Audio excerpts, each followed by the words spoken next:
Hello, baseball fans, and welcome to what has turned out to be a beautiful evening for Canada Day festivities here in Okotoks, Alberta. My name, Conrad Wood.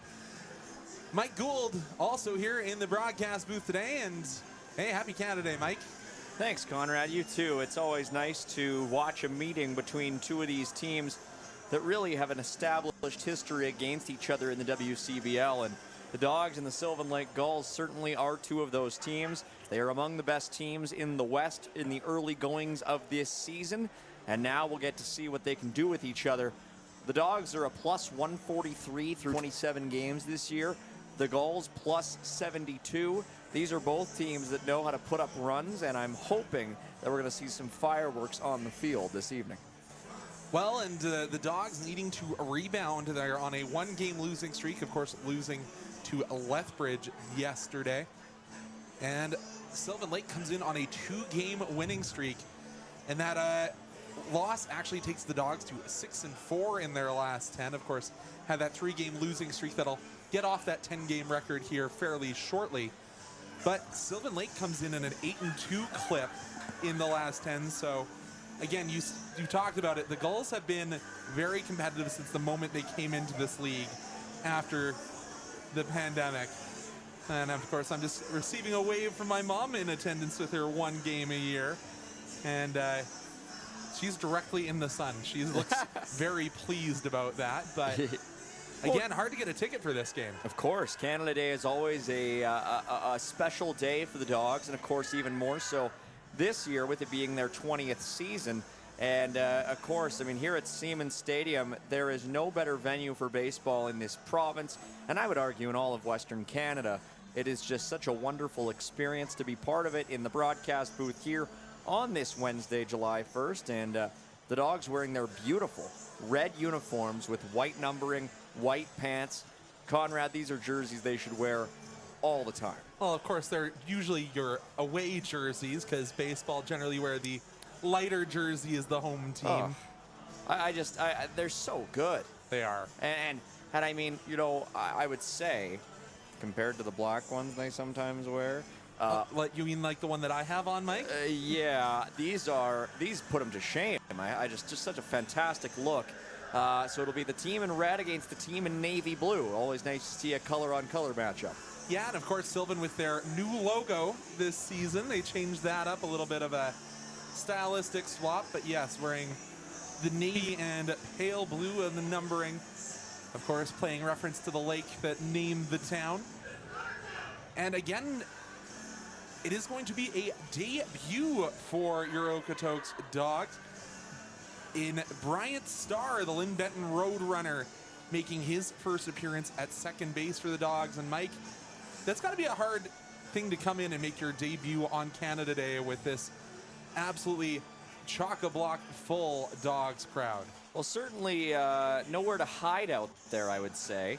And with Starr, I mean, coming in, he's going to bat out of the 7-hole for the Dawgs, right between a couple of power hitters, Nash Crowell and Landon Kaufman. So he'll be insulated to a certain degree, and hopefully shouldn't have to do a whole lot of legwork in the infield. He has a lot of veteran savvy around him, but we'll see what he can do. This year, Bryant Starr at Lynn Benton, 42 games, batting .281 with a .414 on base percentage, has hit a couple of home runs, 27 hits, and 13 strikeouts compared with 21 walks. Yeah, when you can have a career batting average at Lynn Benton at .280 through your 2 years, it's not bad. Not bad at all. Again, one of those staffs that seems to send a lot of guys up here to the WCBL in Alberta and Saskatchewan. And as you said, it is lovely to celebrate 20 straight Canada Days here in Okotoks. Can you imagine, Mike, because we're not spring chickens anymore, but can you imagine being here 20 years ago when this stadium was built? You had about 4 less sections of seats, a lot of berm, and now to see that this cathedral to summer that has become to be the focal point of this community for Canada Day. It is truly night and day, and of course, you compare this to some other facilities in other places that we won't name, but I mean, it's just remarkable to see how, there are big cities out there that wish they had baseball like there is in Okotoks. And so it's very much a pleasure to be part of it and to bear witness to the celebrations that we're going to see today. Yeah, and celebrations, of course, you have to mention the last Canada Day for guys like Connor Croson, Ricky Sanchez, Nash Kroll. Their last time getting to lead this squad out. But speaking of leading them out, hey, we'll head down to field level. Logan, take it away. Happy Canada Day!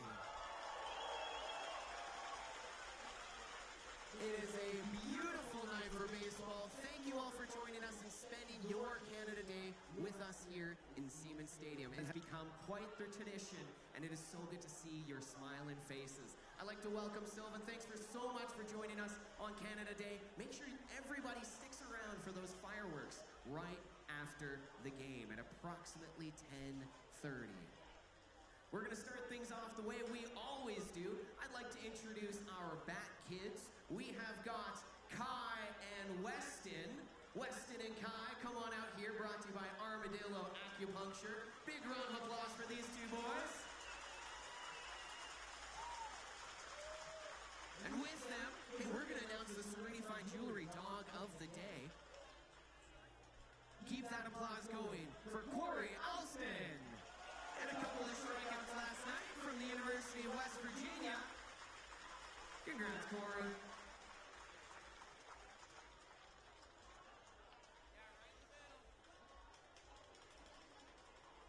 The height difference is astounding.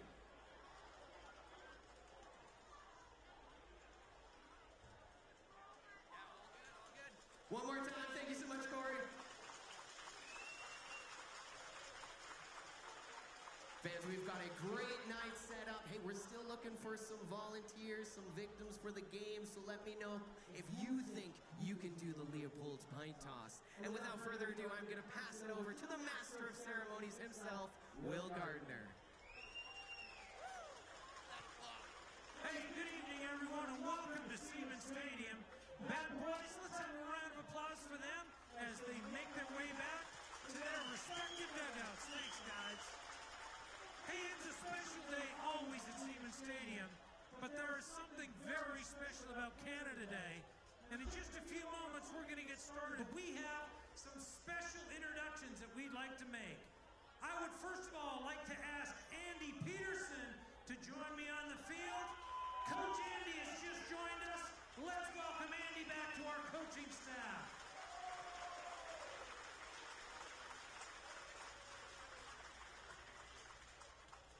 Now, ladies and gentlemen, you are all special guests at Seaman Stadium tonight. But I take particular delight in introducing some very special people that have traveled to be with us today. We'd first of all like to welcome the Mott family visiting from Toronto. Let's give them a warm welcome and a round of applause. It is my great pleasure to welcome former Dawg Aiden Rose to the stadium tonight. And a very special introduction. Former Dawg and brother of Ricky Sanchez, Eddie Sanchez.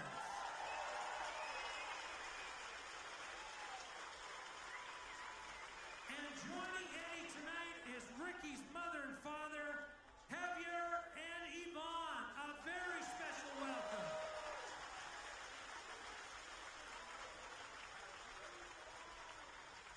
And it is most appropriate, ladies and gentlemen, to welcome a very good friend of ours and a special guest on Canada Day. A round of applause, please, for our MP, John Barlow, joining us tonight.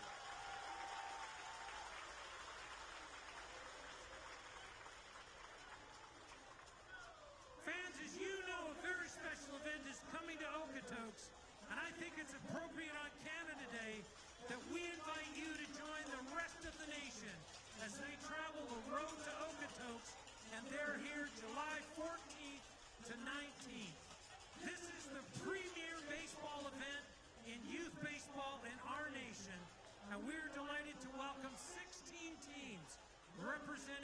the top academies from coast to coast. The Road to Okotoks will be taking place right here at Seaman Stadium, as well as Tourmaline Field, July 14th to 19th. Tournament passes are available while supplies last. Please plan on joining us.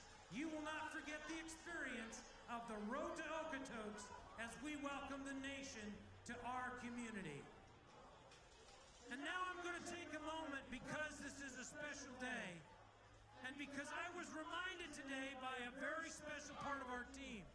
One of our staff members first was coming to the Dawgs games as a young boy and tumbling down that magnificent berm along the third baseline. He then became a bad boy and is now working on our staff. He said today, you know, we've been doing this for nearly 20 years, and I almost get emotional to think what this day means to us as a team and what this day means to us as a community. From the bottom of our hearts, fans, we thank you for choosing Seaman Stadium to celebrate this day, to celebrate the greatest nation on earth, to celebrate that we live in the greatest province in that nation,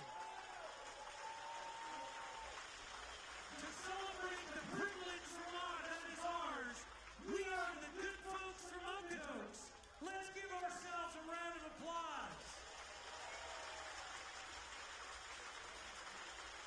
It is Canada Day. We have a lot to celebrate, and I'm going to ask the players to join me at the home plate area, because we want to salute you, the greatest fans in all of baseball, and thank you for being here today. We have fans lining up at 2 o'clock. Let's have a round of applause for the fans on the berm, the fans in the stands, for all of you. And a round of applause for our great nation. It is wonderful. Happy Canada Day.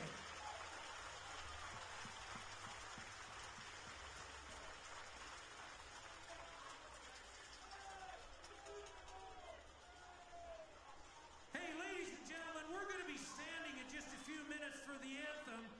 Why don't we give our nation a standing ovation? Let's get up on our feet. Mike, introduce tonight's starting lineup. It's a special night. It's Canada Day at Sylvan Stadium.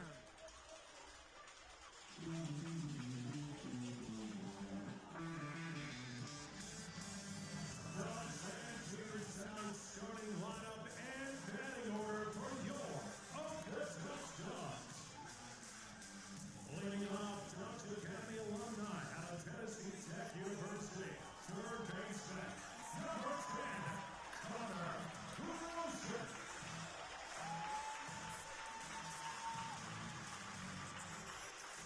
Dawgs Academy alum out of Gonzaga, the shortstop, number 8, Ricky.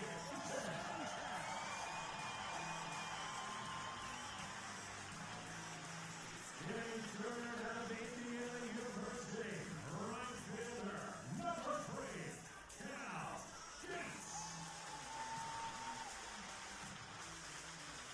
The leading batter out of Gonzaga, designated hitter, number 22, Jacob Rubolewski. Getting fifth out of FloCollege, the catcher, number 16, Jaden Lusk. Getting sixth out of Tennessee Tech, first baseman, number 44, Nash Kroll.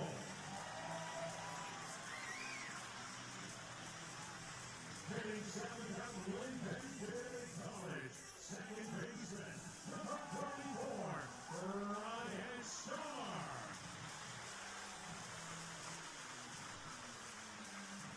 Hitting eighth out of the University of Portland, left fielder, number 2, Landon Kaufman. Batting ninth out of Indiana University, center fielder,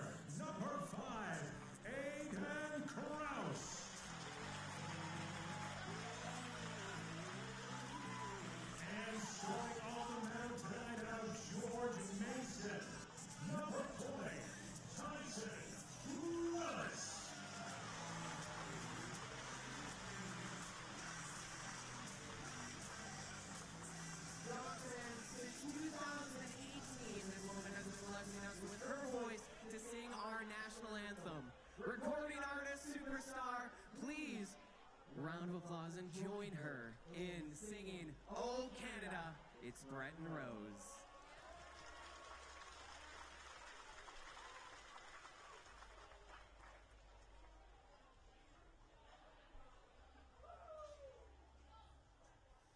Oh, Canada, our home and native land, true patriot love in all of us command. With glowing hearts we see thee rise, the true north, strong and free, from far and wide, oh Canada, we stand on guard for thee. God keep our land glorious and free. Oh Canada, we stand on guard for thee.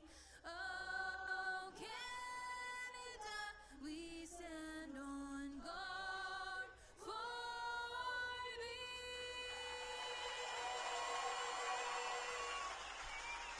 Thank you so much, Breton Rose. Once again, Conrad Wood and Mike Gould here to get you through this one. You heard the Okotoks Dawgs lineup, but let's talk about Sylvan Lake and the Gulls. It'll be Nate Hopkins, the DH, leading off, followed by Gavin Roy, Joey Marino, Elijah Hamill, Coleman Perry, John Boy Rittenhouse is in the 6th spot, Tylen Graves in the 7th spot, Elias Duncan and Michael Quick rounding it out. And on the mound for them, it will be Kai Rempel. We'll talk about him when we get to the other side of the order. And of course, that leaves us to talk about one other team that's on the field. Your umpire, his home plate is Rob Allen, Matt Payne over at first, and Brad Johnson at third.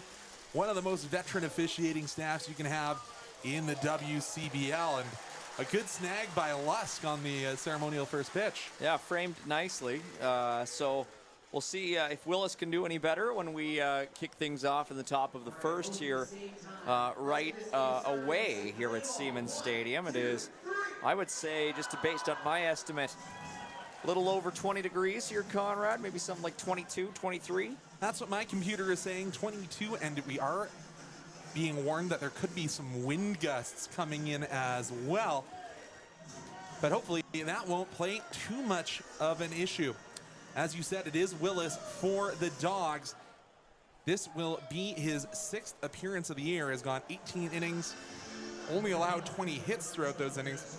Has struck out 17, but here's the number that stands out to me. Has only walked 4. Yeah, it can be tough to maintain a low ERA in a league like the WCBL where there's not a lot of innings to go around. And with Willis, he's managed to keep it at the 3.5 mark, which is pretty solid. If you look at the Dawgs rotation, or I suppose their cavalry, so to speak, of the guys who have more than 5 innings pitched this year, that's right near the bottom. I mean, the only guys who were lower are Nolan Jackson, Ash Luera, and Wyatt Sadlier. So he's been doing quite well. That's pretty good company. Well, and you mentioned a name, I was going to wait a little bit, because of course we're here to celebrate Canada and the Dawgs. But we have to mention somebody who made a move across Canada in Ashton Loera, heading out to the Quebec Capitals. Wow. He's playing some professional ball out in Quebec, so I heard he's going to try and tune in today. So Ash, hopefully you're watching, and I know the Loera family said they'd be tuning in regardless. How do you say Luera with a French accent? I have no idea. Luera. But it will be Nate Hopkins stepping into the dish. Willis, one of the few guys who the Dawgs do allow to pitch into some deeper innings, has 3 appearances where he's gone 5 innings so far this year, and you have to think they hope to do the same here. First pitch coming in right at 7:20. First pitch may be leaving the ballpark. It's going, and it's over the fence. Wow. The Gulls will lead this one off with a solo shot. Not the result you're wanting if you're Willis. 1 pitch, 1 out of the yard. That is quite a way to put a point on the very first pitch of the ball game.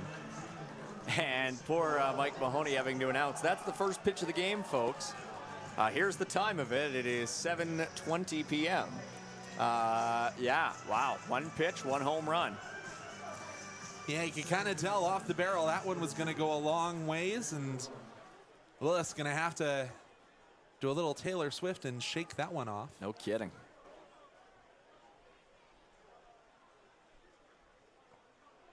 That one will bend back into the strike zone. Second pitch of the game is a strike. Well, both pitches he's thrown have been strikes. There you go. He's 2 for 2 in that regard. First pitch was maybe too good. So ahead 0-1 here to Gavin Roy. Gets a call at the knees for the second, so that's a way to bounce back after one flies over the fence, as we said. Not the windiest of nights we've seen out here in Okotoks, but those flags are flying out towards left, so maybe a little bit of a wind assist there for Hopkins.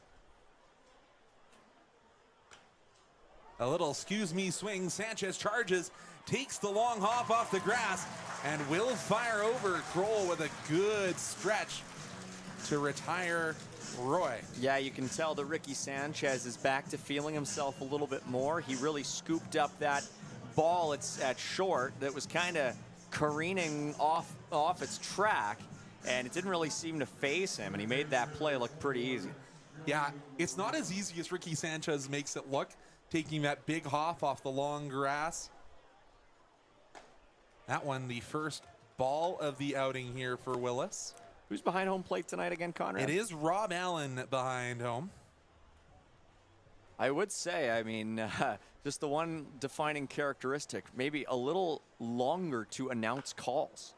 That one will just curve to the outside of that red bag over at third base, and Connor Croson says, "Oh, darn, I've now gotten my white pants all dirty." I think Rob Allen's gotten every call correct so far. It's just with umpires, you can never always tell how long it'll take to announce those calls when the ball hits the mitt. That one tried to expand the strike zone, did Willis. Joey Marino will not extend. He's ahead 2-1. Yeah, most strike zones don't extend down to the feet. Yeah, but sometimes you can get guys to chase, and that probably was the mentality there from Willis. Willis will toe the rubber once again behind the count 2-1. That one well inside. Good job by Marino to get out of the way. And good job by Jaden Lust to get it. I mean, not that it really would have impacted things either way, but you got to be always cognizant behind home plate. 3-1 the count here to Marino. That one will be chopped. This time it's Croson. There's Kroll. Corner to corner, and good dig there by number 44. Yeah, that one's certainly a little bit more routine than the last 6-3 we saw. And this time it's a 5-3 done with minimal flair. But hey, that's the two veterans on the left side both getting into action. We've yet to see Bryant Starr's first defensive play as a Dog. Well, that's the thing with making your Dawgs debut in this infield. I sort of said it off the hop. You don't always have to do as much. These guys are able to cover so much ground. We're into the 4-hole hitter, as that one is a ball. Elijah Hamill. If I remember correctly, I believe Hamill was an all-star last year. Batting .353 this year with the Gulls and has played in a boatload of games. That one just below the knees, 0-2. Yeah, that batting average will get you back into the all-star game, I would think. That has to have you at least in consideration as well, as does nights where you go 4 for 5 like he did back on the 30th against the Giants. And he'll spank that one into right field. That'll probably be extra bases as it caroms off the old Dutch sign in right field. Nobody on the base, but the throw does come in. A double in this 2-out rally as balls are getting hit hard here for the Gulls. Yeah, I mean, you look at it, they've had 4 men up, and all 4 of them have put the ball in play. And, I mean, that ground out to third that we saw from Joey Marino even just one batter ago. That one was hit relatively well. Gavin Roy putting the ball into play to Ricky. That one was a little bit deceptive to a certain degree. So now we'll just have to see what Coleman Perry's able to do, but I think I wouldn't be surprised if he does the same. That one gets away. The call is a strike. So that will advance the runner that extra 90 feet. And with how hard baseballs have been hit here today, you have to think that is a very dangerous place for the Dogs to have the runner. I would imagine that'll be called a pass ball. Looked like it was relatively attainable for Lusk from the offset. Perry will pop that one into the Arcandia outdoor training solution. Not even. Managed to get right into the last section there over by the barbecue area. Well, I guess it's not the newest. It's the second newest section at Siemens Stadium. But ahead, 0-2 is Willis. Can Willis shake off that opening first pitch home run to sit down the rest of the Gulls? Again, trying to get the expansion of the strike zone. No third strikes so far in this game. Perry batting .324. And he's played in even more games. One of these guys, it looks like he plays them all. Went 3 for 4 against Fort Mac back on the 30th.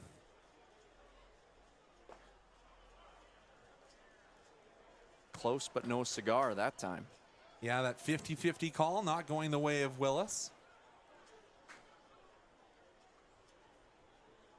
Perry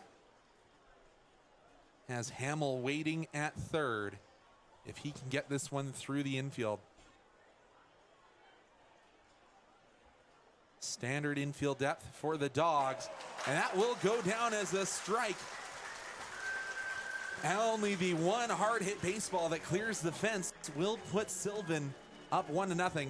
What can the Dogs do with the bats? Find out when we return here on FloCollege Dogs Baseball. Feeling good? It's nice and toasty. You guys look like you need some custard. Well, this whole section is brought to you by Freddy's Steak Burger and Custard. And every single home game, we get to give a row of fans free custard coupons to Freddy's right here in Okotoks. And it looks like row J are the winners today. Everybody in row J getting some free custard coupons courtesy of Freddy's. And a big thank you to Freddy's, located right here in Okotoks, Alberta.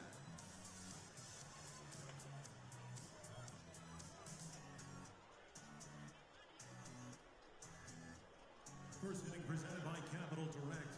When life throws a curveball, homeowners have options. Discover flexible home equity and mortgage solutions at capitaldirect.ca.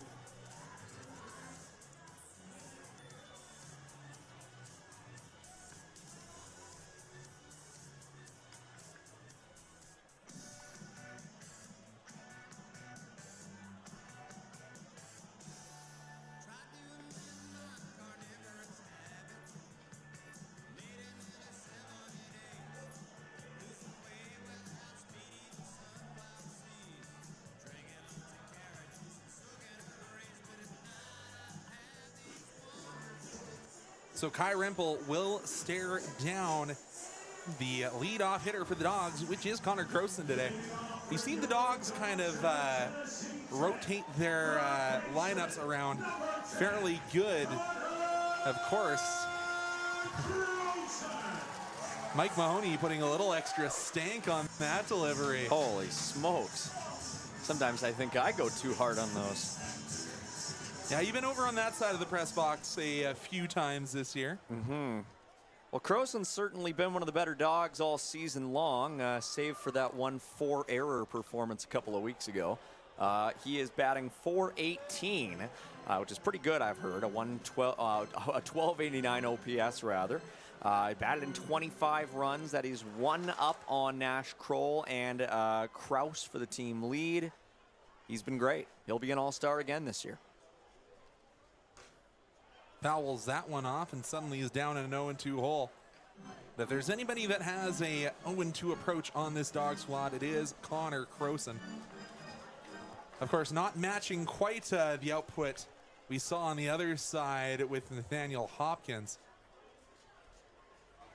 But what will the Tennessee Tech product do here? He'll watch that one fly above the strike zone, 1-2. Not a guy that's going to expand that strike zone just because he's behind in a count. The crazy thing with Croson is he's got more runs than hits. This year he's got 40 runs on 33 hits. Oh, and that one off Rempel, and he is hobbling. Croson will beat out the throw, and that's not what you want to see your starting pitcher. Takes one right off the knee, and he's got a hitch in his giddy-up. Yeah, no kidding, especially on the very first batter faced in the game. We've seen Connor Croson hit some balls pretty hard, and that one was a comebacker in every sense of the word. I think the pitcher is going to be just fine, but that sort of allowed Croson to make it to first relatively unimpeded. He's kind of lucky. Well, actually, it is his plant leg that got struck, so you have to wonder if that's going to be a consideration. Rempel, kind of one of those guys that's the 3 to 4 inning guy in general. Of course, only went one in what looks to be relief against Energy City earlier this year, but I think they're going to give him a couple tosses here just to see how that leg is. Because as I said, it is his plant leg that got struck. So sometimes that one's going to hurt. On, and seems it might have been a bit more of a stinger, and not getting any help there from Elias Duncan on the throwback, but it looks like Rempel will be good enough to stay in the ballgame. And his reward for staying in the ballgame will be to face Ricky Sanchez, which isn't much of a reward even at the worst of times for Ricky. And I mean, this year, it has maybe not been the easiest run of things for Ricky to start the season. He's only batting .287, but he's still a very capable batter who, especially once he gets on the base paths, can do a lot of damage. He's only batting .280, but has an on-base percentage of .422, so has been finding ways to get on regardless, as that first delivery is a ball. The walk rate has been up, so just get on base if you're Ricky, and we've seen him in the 9-hole a few times this year, bouncing back to the top of the order here in the 2 spot. Yeah, obviously Ricky's still one of the most defensively valuable players on this Dawgs team, and his on base, as you mentioned, Conrad, is basically in line with most of the Dawgs position players, save for Cal Gates and Connor Croson. So, and Aiden Krause is up on that list too, but not that. Krause actually has a worse one. Krause at 400. Oh, really? Yeah. Huh. That's a guy who got a Player of the Week nomination from the WCBL as well. So, again, he's had a tough stretch recently. So that's probably dipped the numbers down from the last time I did that holistic look. But Sanchez ahead 3-0. Ooh. Again, that's one of those baseball things. You never swing at the 3-0 pitch. I think Ricky should have swung at that one. But 3-1 to the man whose mom, dad, and brother are in attendance. And he'll label that one into right field. The pair of Dawgs veterans lead off. Croson stands at second, and Ricky with just a very technically sound piece of batting. And one of the most dangerous Dawgs this year steps to the plate. Number 3, batting in the 3 spot, Cal Gates out of Indiana University. Yeah, a little bit of oppo there from Ricky Sanchez, and you said it, Conrad. Cal Gates has been just remarkable. When you're matching Connor Croson's on-base percentage, I'm not even exaggerating, he is matching. They're both at .580 in the early goings of this season. His OPS is right there, 1241. He's been amazing. And now with 2 runners on, only 0 outs, that's sort of where you want to be with your number 3 hitter. Yeah, and to add to that, 20 stolen bases on the year for Gates as well. Oh my gosh. It's putting me to sleep. It's incredible stuff. Gates will chop that one up the middle of the infield. Ricky kind of takes a stutter step, but that bouncing ball will allow the Dawgs to advance Croson to third for the cost of just 1 out. Hard to complain too much about that one. I mean, could have gone a lot worse. Could have been a double play. Certainly was in consideration that he hit a little bit harder.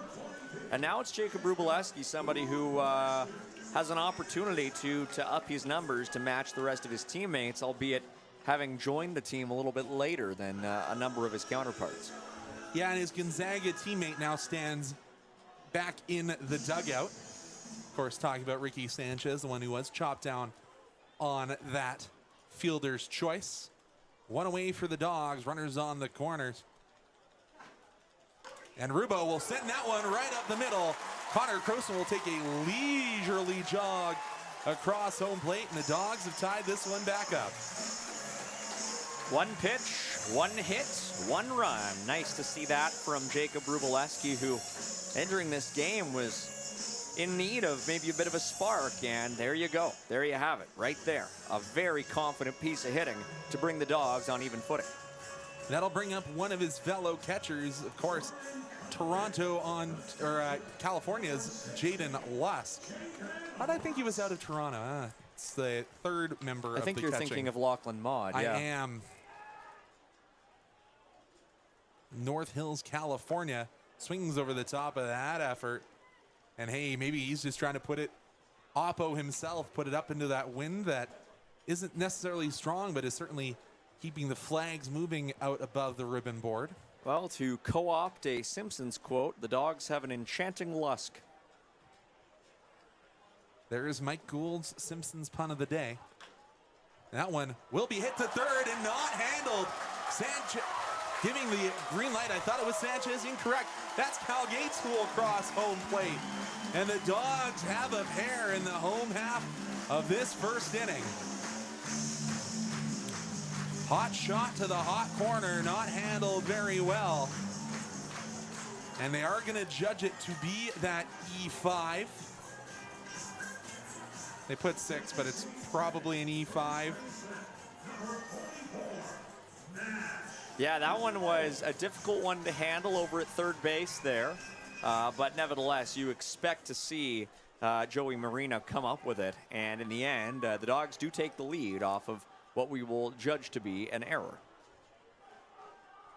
And one of the WCBL's longest power hitters steps to the dish. He'll chop that one to the direction of Marino. Marino will step on third. Can Kroll leg it out? He cannot. A 6-3 double play will end the Dawgs inning. But not before they score a pair. The Dawgs head to the second inning with a 2-1 lead here on Dawgs Baseball on FloCollege.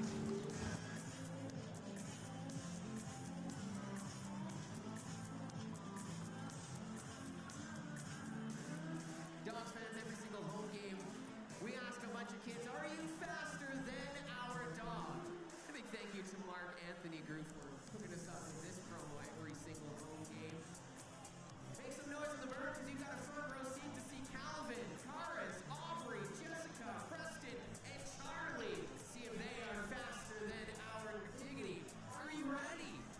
3, 2, 1, go! Here they come. Some speed on them. I think they might do it. Diggity.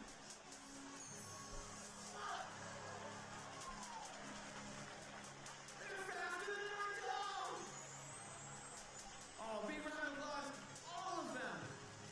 Great job, guys. Great job.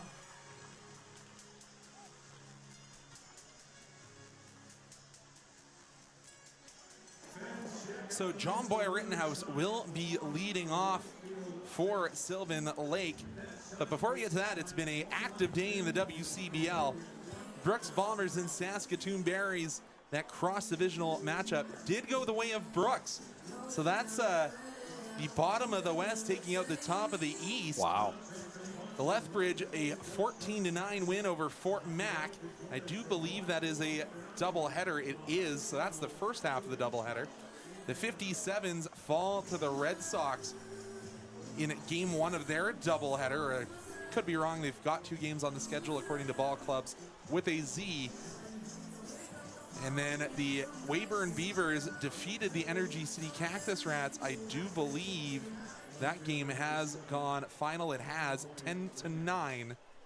Mavericks defeat the Miller Express 5-2, and the 57s defeat the Red Sox in game 2, 8-7. Holy and smokes. A pair of first pitch no doubters as Rittenhouse has flown the yard. So again, leading off with solo shots, and that will tie this ball game back up. Will it ever, Conrad? My goodness. That one was just labeled from the moment it left Rittenhouse's bat. And for a ballpark that usually does a very good job of containing baseballs, We have seen 2 leadoff first pitch home runs here in the first 2 innings. And I'm surprised that isn't a mound. Is it just to kind of calm down your pitcher? But hey, Willis bounced back after that, after his first home run. Like, that is as much of a line drive home run as I have ever seen in this ballpark. Reminds me of the one that Ricky Sanchez hit here earlier in this season. His only home run of the year. Correct. Willis Look at will this. try and handle that baseball, but it's hit just soft enough. And a little bit of a look over from Connor Croson saying maybe I had the better angle of attack on that one. I don't think anybody had a good angle of attack on that one. That was just, that was like lawn bowls. You just put it in exactly the right place. So infield back to double play depth for the Dawgs. So Elias Duncan will step up to bat. Looks like we got a pretty good game brewing here, Conrad. Back and forth thus far. Knocked down by Lusk. Way to keep it in front of him. 1-0 the count. Hey, first time we've actually had a count in this inning. 2 pitches, 2 hits. One just a little bit farther than the other. 1-0 the count. Willis trying to calm things down after a pair of long fly balls. Kroll will give that one a courtesy rundown. A courtesy rundown? Yeah, he figures he knows this ballpark pretty well. He kind of gave it a jog towards the fence. But Bryant Starr was on a full-on sprint thinking he could get to that baseball. See, my thought of the phrase courtesy rundown is like if you arrive late to a meeting and your boss gives you a courtesy rundown to catch you up on what you've missed. See, that's what happens if you're late to meetings. I've never done that in my life. That makes one of us. 1-2 the count here to Duncan. Again, one other score from the out-of-town scoreboard. Mezzanat Mavericks up 4-1 in the second game of their doubleheader. And what's going on in the NBA today, Conrad? More than a few trades I've heard. It was a plethora of trades in both the NHL and, of course, free agent frenzy from the NHL. So a full day of sports and probably a full day of writing for you, Mike. Celtics made a big move. I saw that. They traded Jaylen Brown to the Sixers for Paul George. That was pretty big. And, of course, yesterday was huge. The Raptors got Kawhi back. That was bananas. Talk about an interesting summer for Canadian sports. That one will be knuckled back down the third base line once again. We'll do the 1-2 all over again. Of course, we've got Canada coming up against Morocco this coming week. That'll be very exciting, that game on the 4th of July. It is, which is kind of weird, but of course, I think I might have to call out of being here and find my way to potentially the ship and anchor for that ball. I'm sure you're shocked that I want to go watch soccer, Mike. Yeah, a little bit. 1-2 with none away here. Sylvan, a pair of long driving home runs. The difference for them, this is a tied ball game, 2-2, and again, fouled off. Ahead of all of these pitches is Elias Duncan. Well, I will say, Conrad, I have noticed a lot of folks here obviously wearing red for pretty natural reasons. I'm seeing it's also turning into Sunburn City a little bit, especially to our left. Speaking of sunburnt, there goes Duncan. Second K of the day for Willis. So as many strikeouts as first pitch swinging home runs. I don't think he's sunburned, Conrad. I think that's just his face is red because he's upset he didn't swing at it. I think he more thought it was on the edge of the strike zone and he was going to go into 2-2. But we are down to the bottom of the order. Michael Quick. So 2 innings, 9 batters have come to the dish for Sylvan. I know we've gotten to the bottom of the order quick, Conrad, and you don't have to call me Michael. Oh, that's his name. Correct. The 9-hole hitter, and I do believe with my vast memory, I do believe he was here last year as well. But again, one of these guys that just played a boatload of games, 61 plate appearances for Quick prior to this one. Chops that one, and Kroll had the glove up in case it had enough English on it to work its way back in. So 0-1 the count. Dawgs infield still at double play depth. I think Nash Kroll, did I see he had sunglasses on earlier? No, he's taken those off. He's one of the few players that doesn't ever have to look into the sun here in Okotoks, so it sets behind his back. And another long fly ball. Kraus at the wall. Won't be able to pull that one back. So a trio of home runs propelling Sylvan here, and not what you want if you are Tyson Willis. That is astonishing. 3 home runs in the first 9 batters of this game for Sylvan Lake. Again, in a stadium where we often go weeks without seeing 1 home run. The Gulls bats have come to soar. Like, sorry, Conrad. Go ahead. In my first season here, I don't think I saw a home run for my first month of calling games. And now we have 3 in the first 2 innings. None of which for the Dawgs. And speaking of home runs, one of the guys who has hit one over the fence thus far stands at the dish, and Nate Hopkins. Hey, Nate's just seen 3 pitches so far. Or no, this will be his 3rd pitch he's seen. That's right. Swings over the top of that Willis offering. We'll go to 1-1. I mean, the Dawgs have at least shown they can put runs on the board. They can get hits off these pitchers, or I guess this pitcher. But it is turning into a bit of a sweaty start, and you're just worried about maybe getting into a slugging match here. That one, the off speed, way out ahead was Hopkins. He's into a 1-2 count. Hopkins will take off the helmet, readjust. Has that reverse Lynn Benton bat in his hands. I'm kind of shocked on these jerseys. There isn't more yellow, that secondary color of these Gulls. And Sanchez will dive at that one, but can't stop it from rolling into center field. Willis gets into a possible strikeout situation, but staying alive there was Hopkins, and he'll be 2 for 2. And this will be a meeting at the mound. Yeah, it just hasn't been the start that you want. And the Dawgs just need to figure out a way to get this under control. Yeah, it's not something we've seen from the Dawgs a whole lot this year, is early pitching getting knocked around like this. And as you said, this is not a small ballpark. 400 to center field. I believe it's 325 to both corners. Yeah, I wouldn't be able to get it out of the infield. Especially not against the pitching that this Dawgs staff has been known. And we saw that mound visit, but we don't really have anyone up and throwing for the Dawgs. So I think this is just calming down your man on the mound as much as anything. Willis delivers high, ball 1.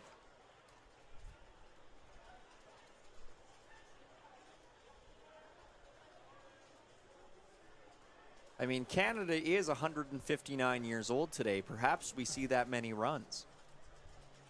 Mike, don't speak that into existence, as this one's chopped up the middle. The first time we'll see Starr, and he'll start the 6-4-3. Put a star on that play as the Dawgs get out of the inning, but not before surrendering 3 on a pair of home runs.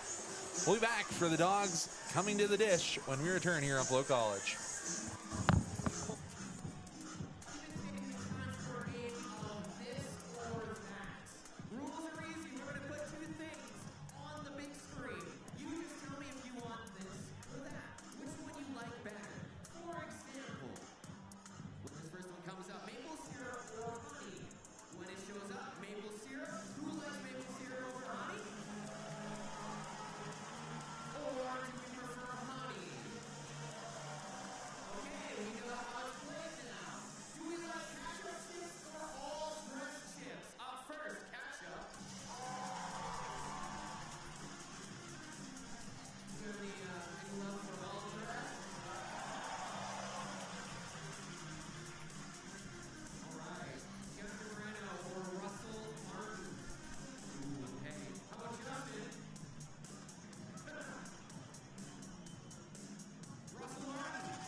Well, hopefully you were enjoying that this or that at home, despite it doesn't come to you from our video screen. But it will be the first at-bat of his Dawgs career here for Bryant Starr. Ended the top half of the inning with that twin killing that he started off. Well, he certainly got the name of a big hitter. We'll see if he can maybe live up to that pedigree here in the top, or the bottom rather, of inning number 2. As he joins the all-star band of the Okotoks Dawgs. First call down at the knees. Joining us now from Ringo Starr's all-star band. That was, in fact, the reference, Mike. Was it really? It was. I've actually seen Ringo Starr in his all-star band with my mom and dad who are in attendance. That's so good. Saw him down in San Diego. Starr chops that one to third. Can he race this one out? Hello. Oh, tagged on the shoulder. Good play there by Coleman Perry to apply the tag. Yeah, Perry went full starfish on that one.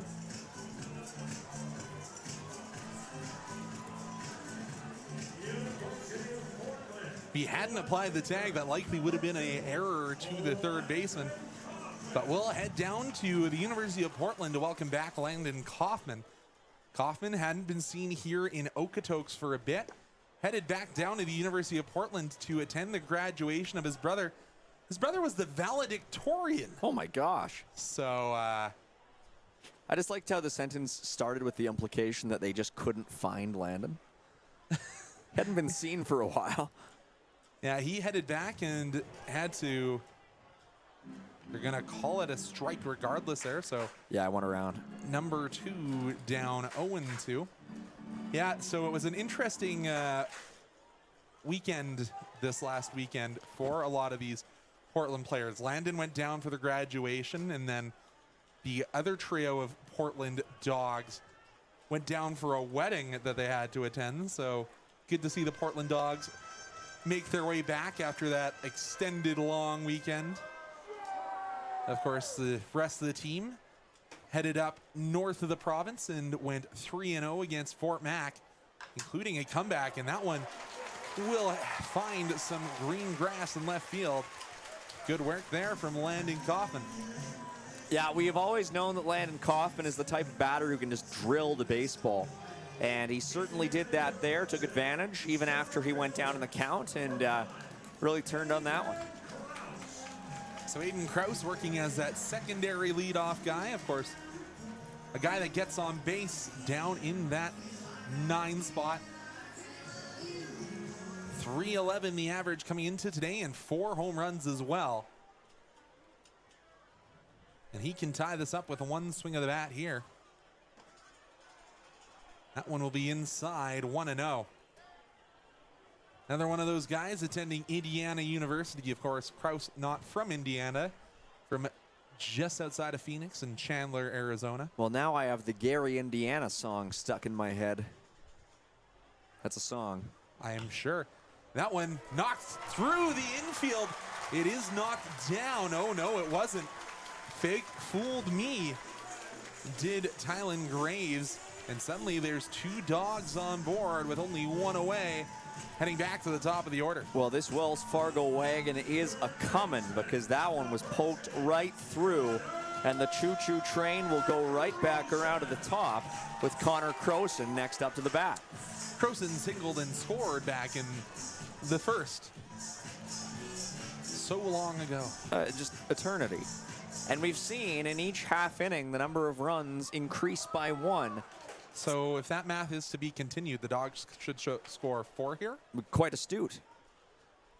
Croson fouls that first offering off.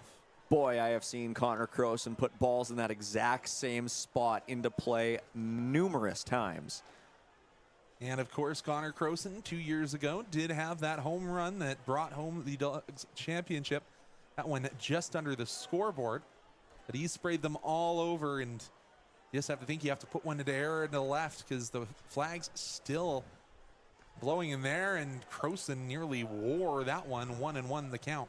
Yeah, Connor Croson is always good at offering up on balls sort of at the inside part of the plate, but he's also very disciplined to avoid ones that are a little bit too far inside. And he's also worn one off the jaw guard so far this year. So 1-1 with one away for number 10 in red. Croson watches that one just at the knees, 1-2. We've seen this before. This is the count he was at when he singled back in the first. Yeah, and the fans here at Siemens Stadium disagree, but Connor Croson will have to do what he can to battle back as Landon Kaufman did. Kaufman standing at second, Kraus at first. Rempel looks to second, delivers home. Croson knows that one's up at the logo, 2-2.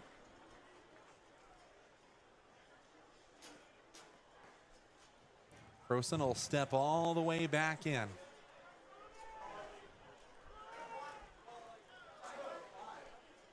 Rempel, 2-2. Looks back to second, Kaufman. And Croson will just foul that one off, staying alive. Yeah, very well done there by the veteran infielder. Managing to keep this in his grasp, trying to make something out of it. Of course, Connor Croson got to run out with that Canada flag, the local Okotokian. I don't think that's the official title. It might be. You'd know more than I, Mike, but 2-2 here for the Crow Show. Connor will foul that one off as well.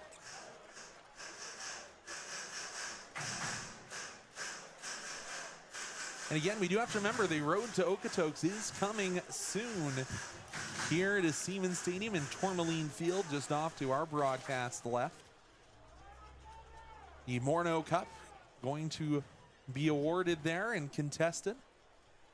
But 2-2 to the Tennessee Tech University alum, and he'll take the hits to get the bases loaded. Connor gets on the hard way. Or in some respects, the easy way. Connor is certainly no stranger to absorbing those sorts of plunks.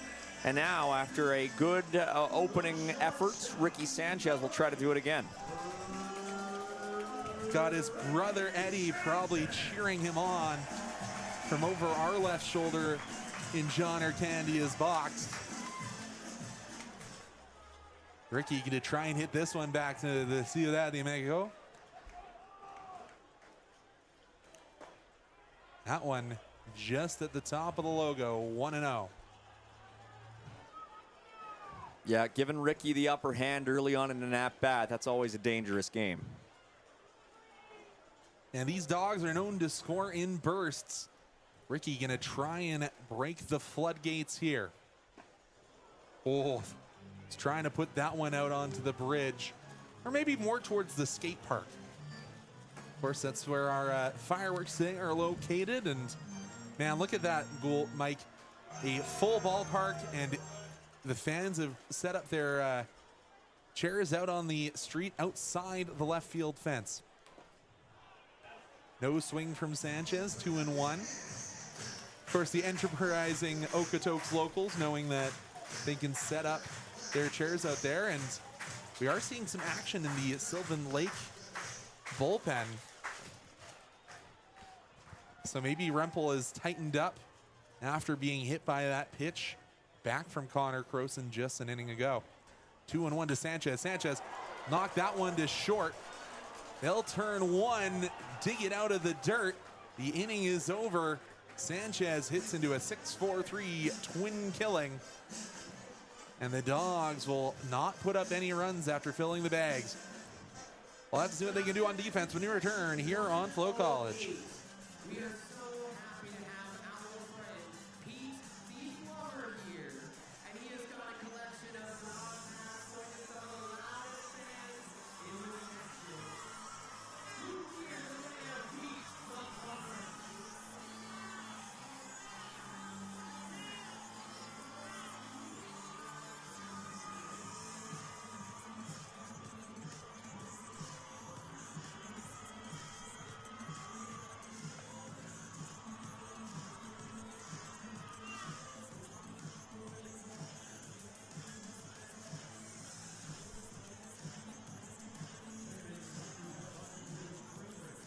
Enjoy since 1969. And the third inning presented by Buckle Vodka. Great vodka for our friends in the country world. Hashtag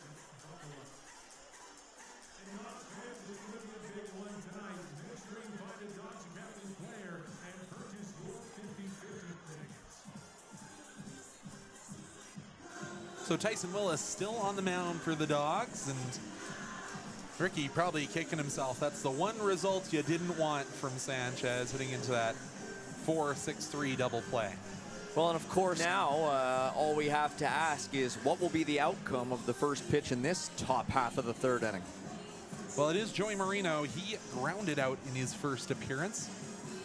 One of the 6 Gulls yet to fly the yard. Only 6? Yeah, only 6.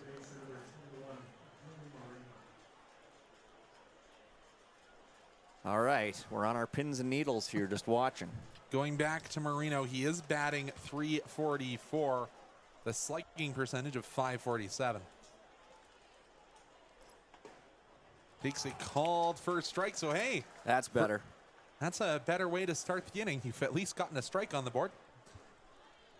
And hey, we broke the trend of increasing runs every inning there. Exactly, now it's just going to be zeros.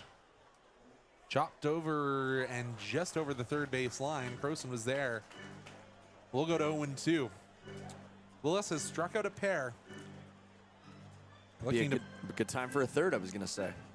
We're on the same train of thought there, Mike. 0-2, the Gulls lead by a score of 4-2 here in the top of the third.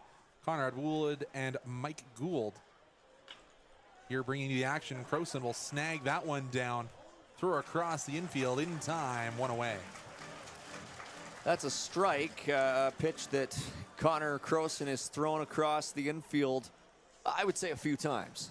Yeah, and the guy receiving it did play university with him too at Tennessee Tech, so that pair have known each other quite well, and that will bring up Elijah Hamill. Hamill had that long double in the first, but was stranded at third after he advanced on a wild pitch. Willis working well now, another called for a strike. Yeah, I think all strikes so far in this third inning. Filling the strike zone thus far. Willis delivers. That one just outside. My commentators cursed it. Look what you made me do. Willis, 39 pitches, 28 of them strikes. So as you said, filling the strike zone quite well as Willis.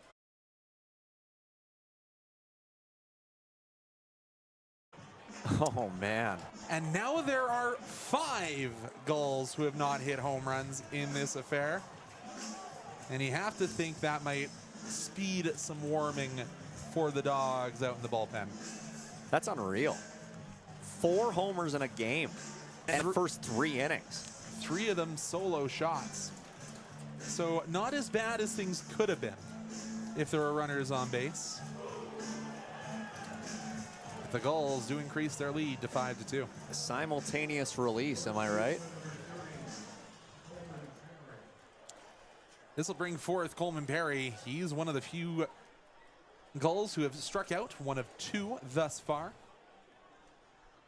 And the fireworks coming early, especially for the Gulls here in this one. That one's knuckling away. Good play there by Starr. And hey, a couple of good plays from the debutant at second. Yeah, he's done his job just fine. Hasn't made any mistakes. And now the Dawgs just have to sort of keep this going, try to get out of the top half of this inning, which has been not quite as deleterious as the last one was, but damaging in its own way. And this will bring forth one of those guys who already does have a home run. It was a solo shot back in the second, John Boydenhouse. Understandably painting around the edges. Here is Willis, and there is now someone loosening for the Dawgs. I think that might be the big tall 4 of Brody Forno. Nope, I am incorrect. That one misses the strike zone. 2-0 for Rittenhouse.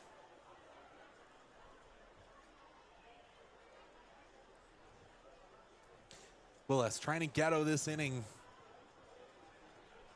before allowing any more runs. Rittenhouse That one's a long fly. Gates set the warning track. He'll take a few steps in and will get out of the inning. A couple of hard hit balls. One leaves the yard. And only one goes up on the scoreboard. The Gulls lead 5-2. Can the Dogs strike back on the bottom half of the inning? We'll find out when we return.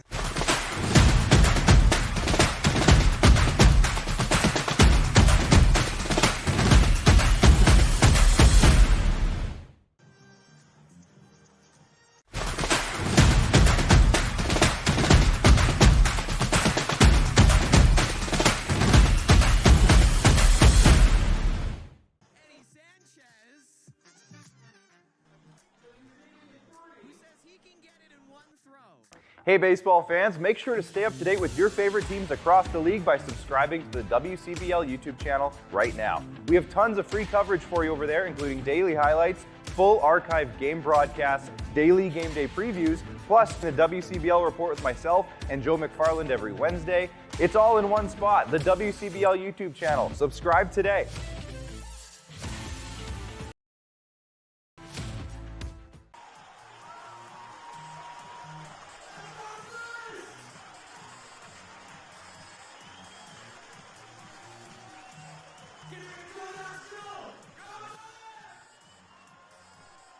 Wow.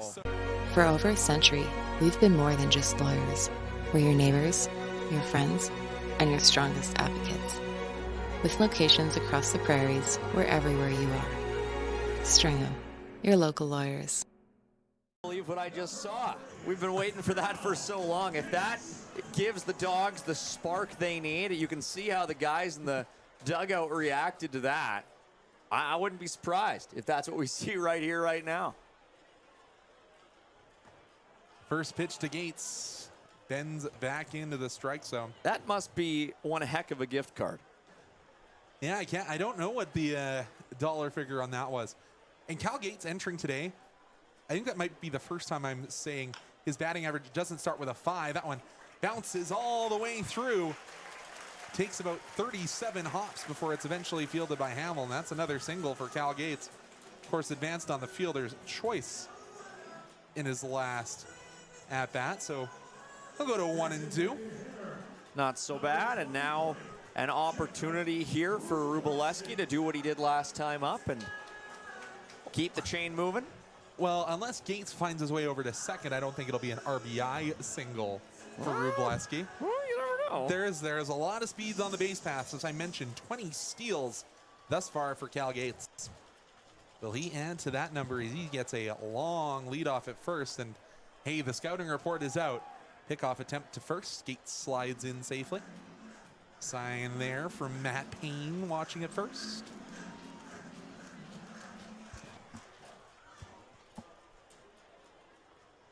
So Gates at first, Wróblewski at the plate.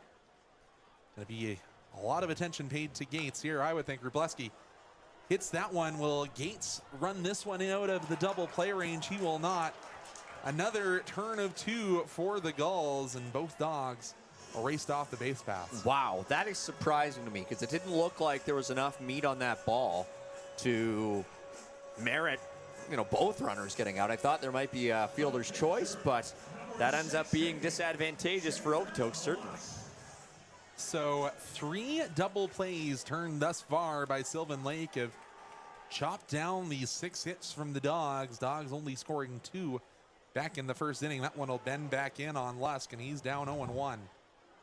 Yeah, all of a sudden that goodwill seems to no longer be there. We'll see if maybe Lusk can try to pick up the pieces.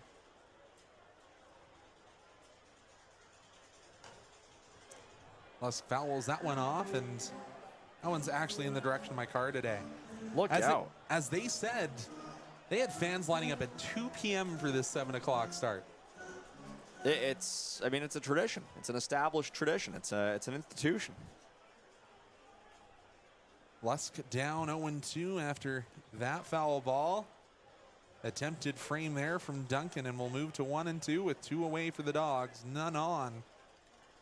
Can the Wichita State University bound Lusk change that around? Long look in from Rempel, and he'll miss inside. As we did mention, there is a pitcher warming for the Gulls. Wouldn't be surprised if we see 2 new pitchers here in the 4th. See how long Rempel can go. He did take a hot shot off the middle off that plant leg earlier, but he'll sit down Lusk, and the Dogs go down 1, 2, 3.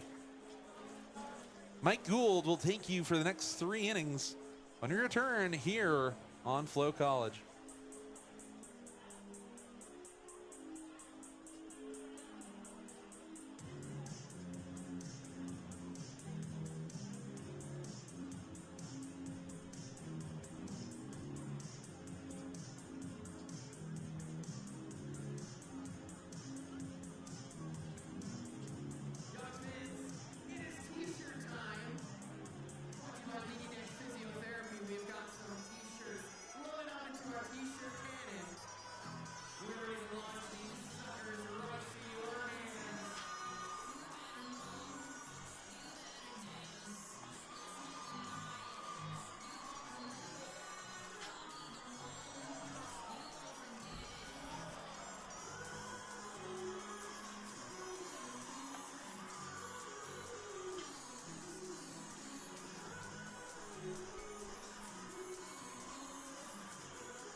Back at it here for the top half of inning number 4 in Okotoks. It is the Dogs trailing these Gulls by a 5-2 score.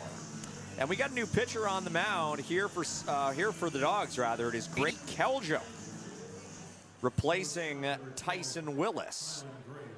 Of course, we saw Willis surrender 4 home runs in the first 3 innings of this game, and the first pitch from Keljo is in there for a called strike.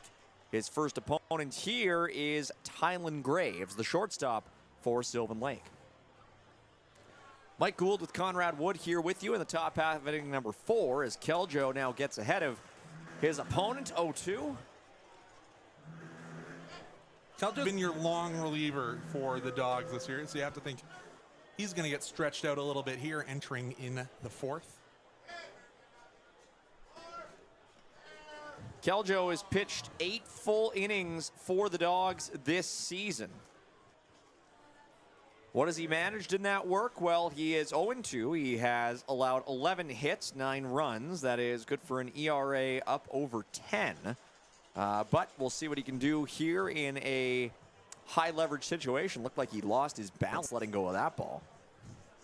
And the count has moved even to 2-2.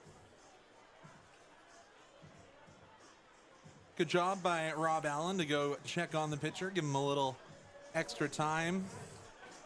Yeah, I think the grounds crew, just too many guys landing in the exact same spot, and it looks like that clay's gotten a little bit beaten up.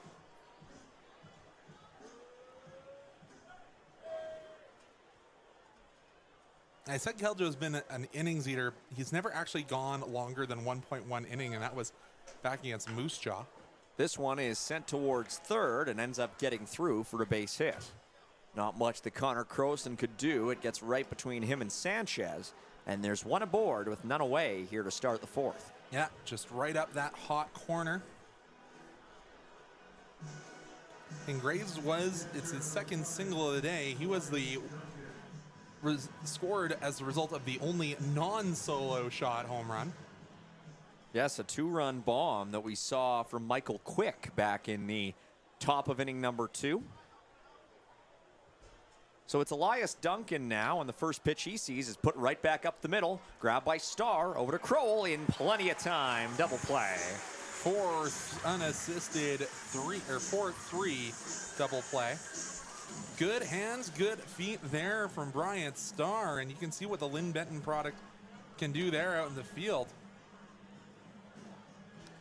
So next it'll be Michael Quick, and of course, as we just mentioned, he went yard back in the top of inning number 2 with a home run that just made it past the right field wall. So Keljo is a fireballer. That fastball, like that one we just saw there, does top out at 95 miles per hour. That one was just a little bit outside, but it looked relatively competitive. 1-0. Check swing, that one ends up a little bit low, and of course we did not see Quick go around that time as he brought the bat back in plenty of time, and it is now a 2-0 count. Keljo pairs that 4-seam with a splitter and a slider. The splitter in the mid-80s and that slider in the high 70s. That one will be fouled off towards the berm. Yeah, that one is swatted at by Quick, high and out of play.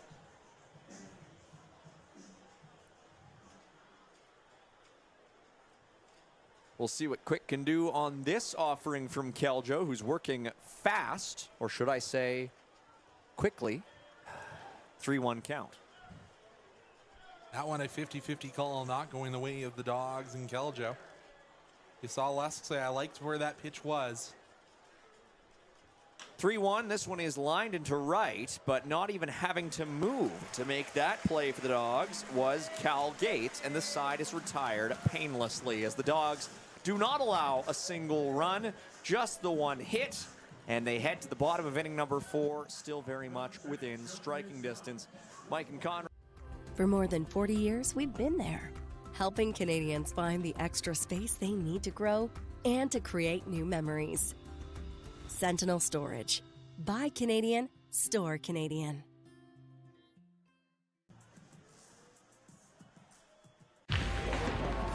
Yo, doesn't need a goalie? Yes.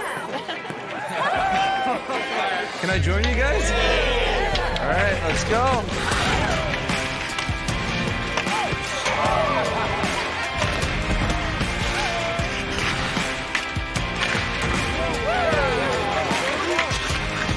Whether it's on the ice or on our app, always play for the fun of the game. Gamble responsibly with Play Alberta.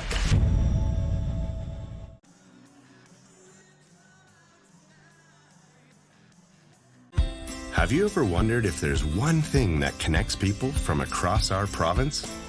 Something that connects the coffee shop to the spray park, or the brewery to the rodeo, the campground to the sports field. It's pretty amazing when you think about how it's all connected, because it truly is, and it's all we think about, so you don't have to. He's been working well, has been assisted by his infield a lot. 3 double plays turned by the Gulls thus far, and not a usual position for Nash Kroll to be leading off. Well, actually, he did hit in the 4-hole, and sometimes you will get that second inning lead off by nature of that position, but Kroll's been hitting more in the middle of the order here for the Dawgs. And Kroll will not have to take the bat off of his shoulders as he gets hit with the first pitch that he sees. And that'll bring up Bryant Starr. And you immediately saw Rempel just flash the hand and say, my bad, I lost that one. Yeah, Kroll wasn't happy. So Bryant Starr up to the mound, or pardon me, up to the dish. Whose walk-up song is this? This is somebody from last year. It was, I think it was Turner Zadunik or Tucker Zadunik? Yeah, I believe it was Tucks. Tucker Zadunik, I think so. No, was it Aiden Rose? It wasn't Rose. No. Oh, man. It's right there.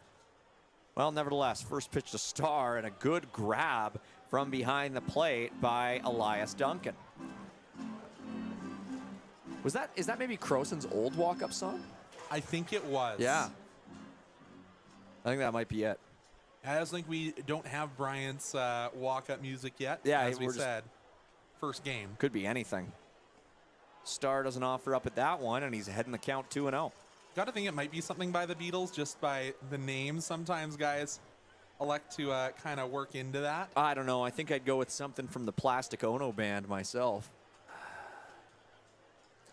I go Strawberry Fields if I had the last name Star. 2-0, and that one is in there called Strike. Or I guess maybe Octopus's Garden, one of the few Beatles songs Yeah. that Ringo wrote. I Yeah, don't know. Strawberry Fields, I don't even know if Ringo is on that one very much. I mean, I guess a little bit. 2-1. That one's a little low. And the count moves again in Star's favor. Yeah, 3-1, good plate discipline. Albeit hasn't raised the bat off his shoulder yet in this AB. 3-1 count to Starkey. And he takes a swing at that one and puts it over towards the right field side, but it is out of play.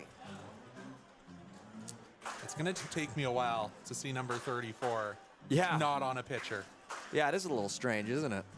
After 3 years of Ash Luera wearing that number, it is. But think about the people in the early 60s. They said it wasn't the Beatles without Pete Best. 3-1. Star puts this one into play. Look out.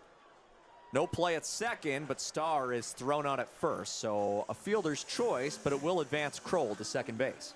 Yeah, hit and run there on was attempted, but got Kroll moving.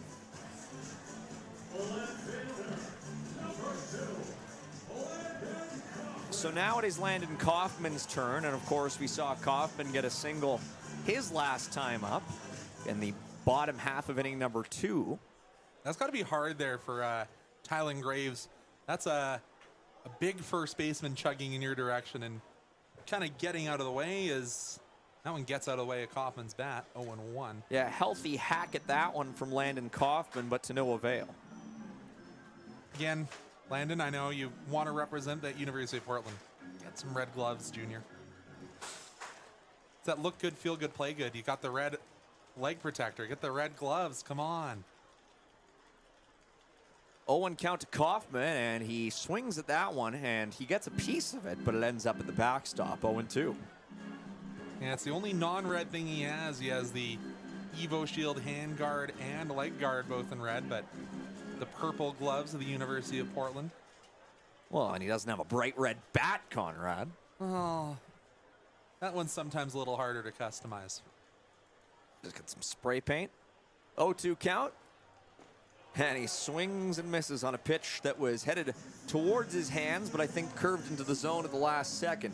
And there are 2 down. Yeah, not something you see out of Landon Kaufman going down that quickly very often. But that'll bring Aiden Krause to the dish. So it is Aiden Krause's turn, as you said. I had something come across my computer screen, and I almost said it was Kawhi Leonard's turn. No, that was 2 days ago, Mike. Or yesterday? Yesterday.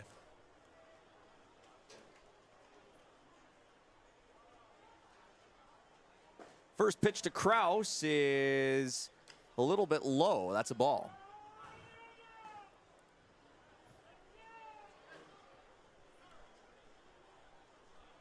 Krause is also 1 for 1 here today. And he will sky this one in the general vicinity of the right fielder. Ranging in and making the catch to retire the side is Michael Quick. So the Dogs kick things off with a hit by pitch from Nash Kroll, but nobody else is able to do any damage. And they end up falling down in order thereafter. We head into the top of the 5th with them still trailing the Gulls here on Canada Day by a 5-2 score. Mike and Conrad with you. Be back right after this on FloCollege.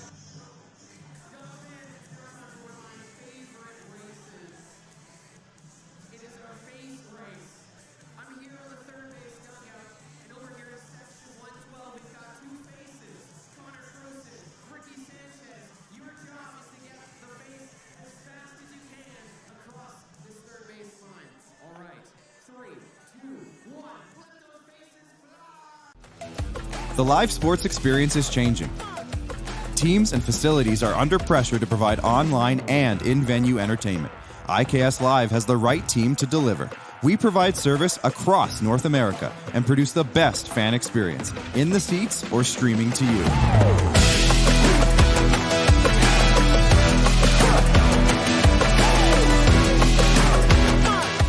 IKS Live continues to bring you the best seat in the house.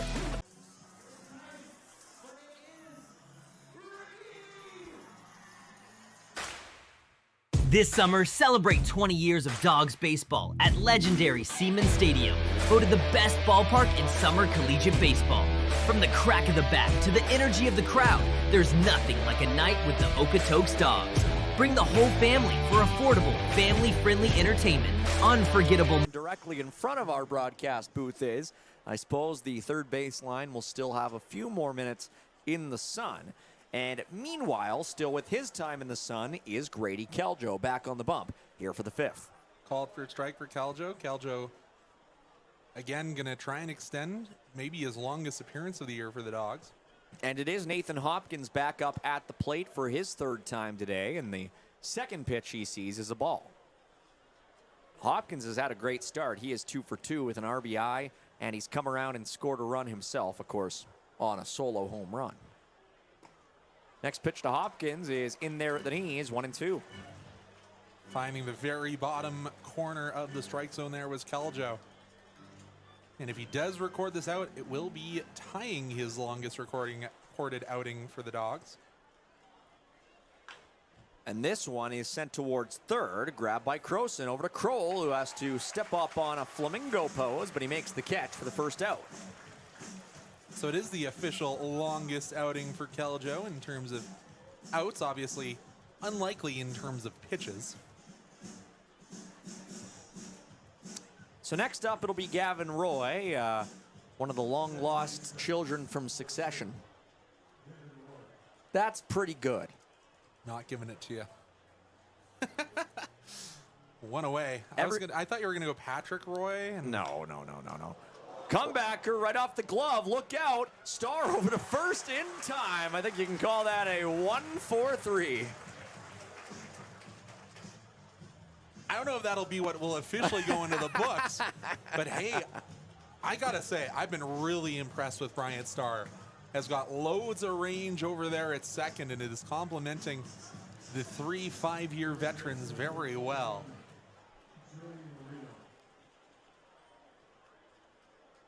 So 2 outs again, and that pitch is in there for a called strike. It is Joey Marino back up. He is also 0 for 2.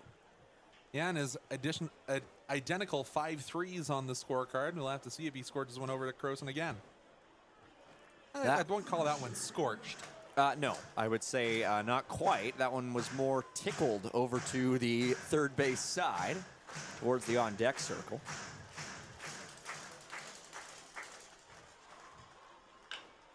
That one is lined into left field, and a Herculean attempt at a leap to catch that one from Ricky Sanchez ends up being all for naught, as it ends up being a base hit with 2 outs. Yeah, Ricky went into that jump man pose and just couldn't quite get there. So there is now just 2 Gulls, according to my scorecard, that have not reached base. Nope, that's 3. Didn't see the catcher Elias Duncan. So Elijah Hamill back up. He is 2 for 2 here today, and the first pitch he sees this time is a shade too high.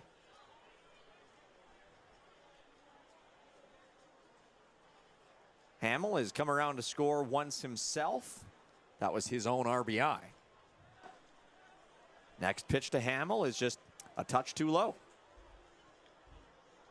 Just average out those pitches, and we will see a number of called strikes from Grady Keljo, who has now gone 1 2/3. So yeah, officially his longest appearance, and now just a tick too far outside. So Keljo certainly getting all around the zone, but not into it so far. 3-0 count. Good job by Hamill to also not extend to hit that one. And I don't mind that. I don't mind pitching around the guy that has hit this ball hard with a double and a home run. Yeah, you have to respect the talent of the cleanup hitter for Sylvan Lake. So Elijah Hamill is given a free pass over to first base. There will be a conversation, however, here before Coleman Perry can take any swings. Yeah, Perry is 0 for 2 so far here today. So in theory, we will perhaps see a slightly easier matchup, but of course you don't want to take anybody for granted on this Sylvan Lake team. Any opponent. True.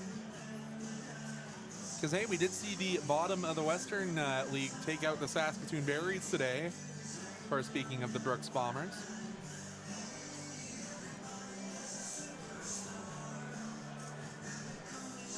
All right, so 2 away, and it will be Coleman Perry's turn. He has one of just 2 strikeouts so far for the Gulls as well. Back at it here in the top of inning number 5, 2 on, 2 away. Sylvan up by 3 over the Dawgs. Out hitting them 9-6 so far. And hey, they're not soft hit balls for a majority of them. The only short hit ball was that worm burner that went up the third base side and ended up being a single. Quite the swing there from Perry, and there's not going to be a play here. That is one of the strangest looking singles I have ever seen. Coleman Perry looking like he was playing with a hula hoop around his hips, managing to just sort of get a little bit of the end of the barrel on the ball, putting it into play. I'm almost surprised it didn't pop out a hit making that move. Yeah, it was certainly unconventional, and of course, Croson and Sanchez went for that ball, so Croson not on the base for to be an option for Sanchez. Wow. So an infield single loads the bases, and that brings up John Boy Rittenhouse, who does have a home run in this game. First pitch to Rittenhouse is square down the middle, and it is 0-1. Stranding 3 would certainly give the Dawgs a bit of a boost, but you don't want to be you don't want to be hasty on this. You don't want to get ahead of yourselves. 0-1, low. Just a mite too low, and so the count moves even. Again, another guy I don't mind this Dawgs pitching staff electing to paint around the edges. This one sent towards Starr, gets past him, and this will plate a couple. Maybe 3, indeed. Wow. So Rittenhouse clears the bases and bursts this game wide open. It is 8-2. And Rittenhouse now has 4 RBI. Do you think that's only 2, Mike? Because the runner was held at third. So. Oh, no, that's Rittenhouse. Or no, you're right. Check that. I thought that was Rittenhouse who made it all the way to third. So a 2 RBI single from Rittenhouse. And it is a 7-2 game. My apologies, but nevertheless, still a very, very big single from Rittenhouse. And Keljo will just have to try to rebound. He does so, at least to a degree here, by throwing a first pitch strike to Tylen Graves. Graves 2 for 2 with a pair of singles today. Now 1-1. It's been tough for the Dawgs to get ahead 0-2 in this count so far. And you can hear the decibels around Siemens Stadium have been reduced, I would say. Certainly have. This one sent towards third. It is playable. Croson over to Crowell. Scooped up with some flourish, and the side is retired. Well, a very nice 5-3 that time to retire the side, but not before the Gulls plate a pair more runs. They take a 7-2 lead here in the top half of inning number 5. Mike and Conrad back with you after these messages on FloCollege. Some noise as he makes his way around Siemens Stadium.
Back at it here in the bottom of the 5th inning, and Sylvan Lake bringing in a new arm.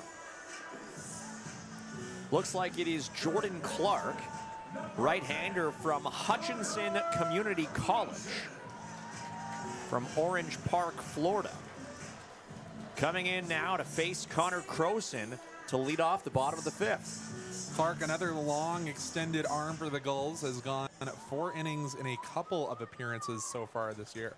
Be nice if the Dawgs could perhaps bat around their order at one point in this game. That'd work wonders towards getting them back into this one. And of course, we don't want to wait until after the 9th inning to see some fireworks erupting from the Dawgs part of the ballpark. Croson holds up, and they're going to call that a ball. 2-0. Good choice by our sound man Christian, getting the wake up horns going on for the Dawgs. It is a quiet July 1st crowd so far. That can always change. Croson swings on that one, fouls it out of play.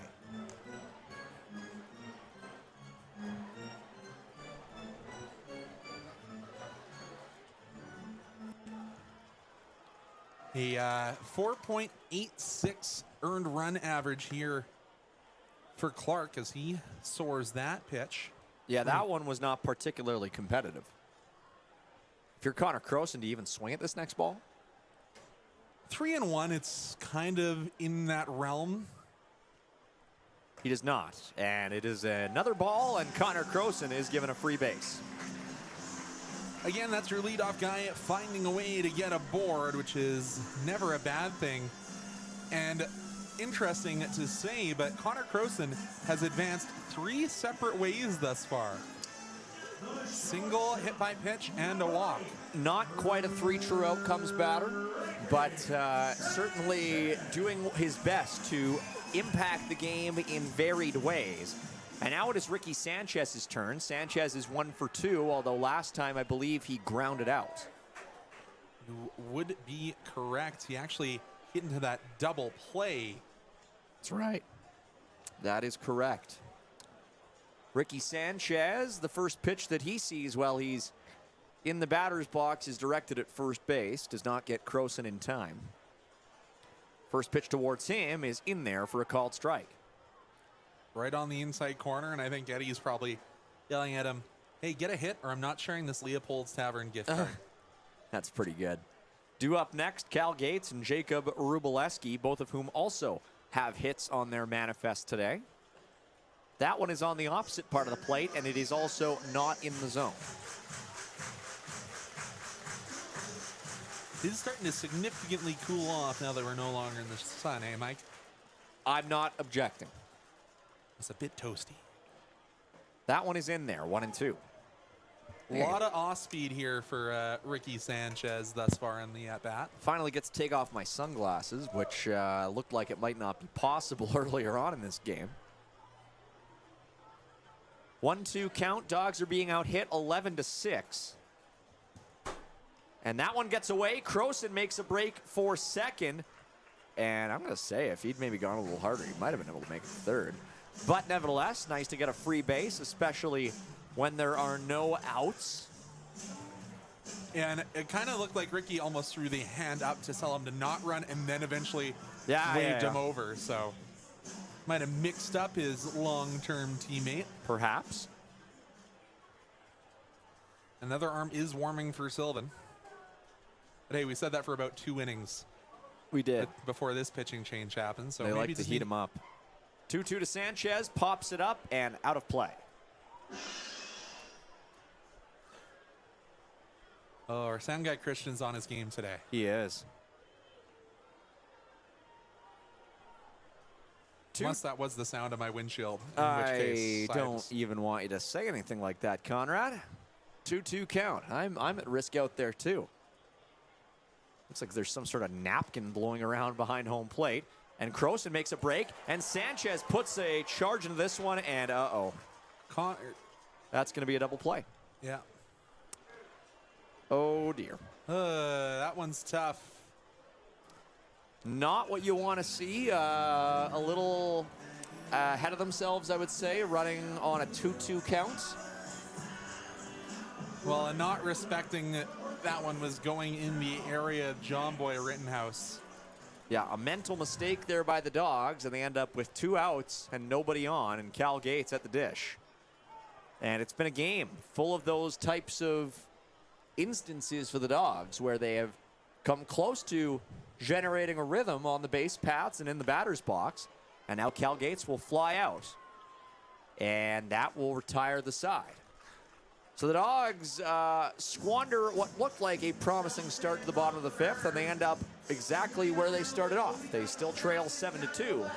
They'll try again shortly, but we'll first see Sylvan Lake back at it in the top of inning number 6 when we return right after this.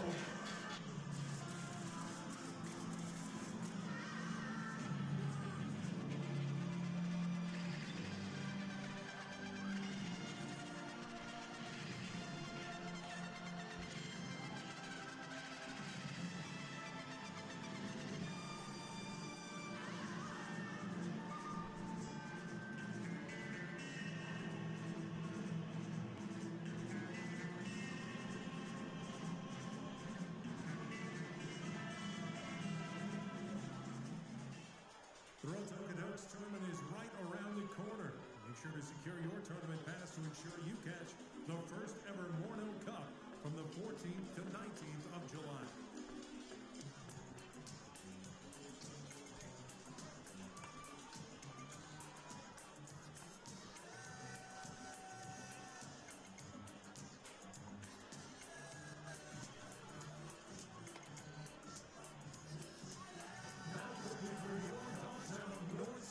Community College, number 47, Wyatt Sandler.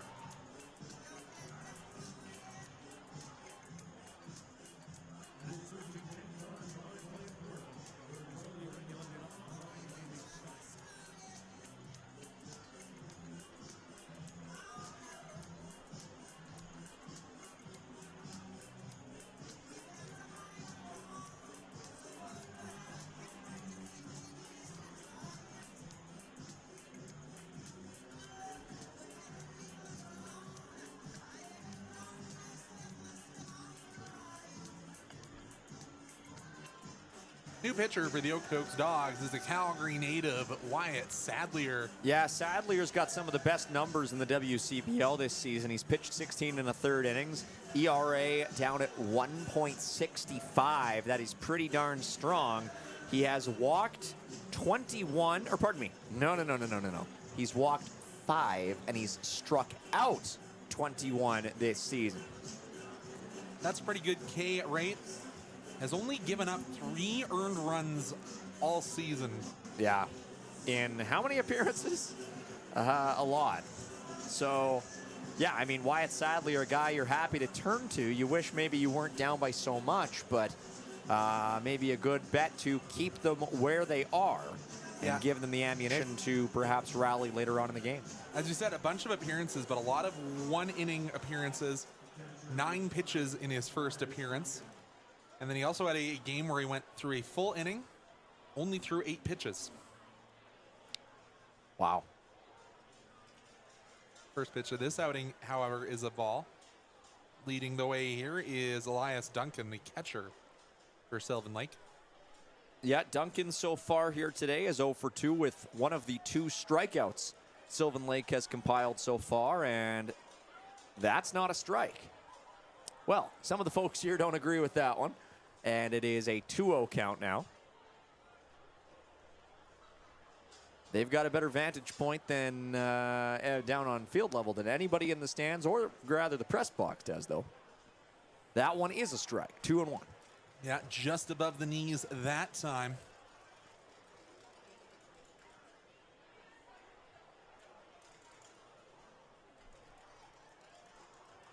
Again, that North Central Community College. This one is put in play towards right, but it is caught with ease by Cal Gates. Yeah, they've had a couple of shots there to the warning track, but again, done very well against Duncan thus far, have the trio of Dawgs arms. Yeah, certainly a lot of long fly balls. You said it, Conrad, but nice to see at least some long outs.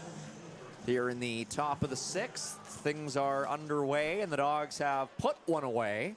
And now up for Sylvan Lake, it is Michael Quick, who has a home run on his manifest here today. Pair of RBI. Well, the RBI is coming from that one swing. That's right. Yeah, the only guy who has more than a solo shot today, and that's probably good for the Dogs. In there, 1-1. Good frame by Lusk assists that call.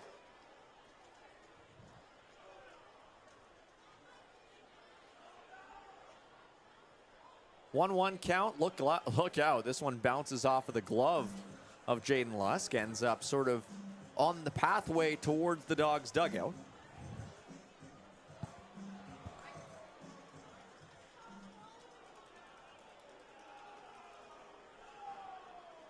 Sadlier.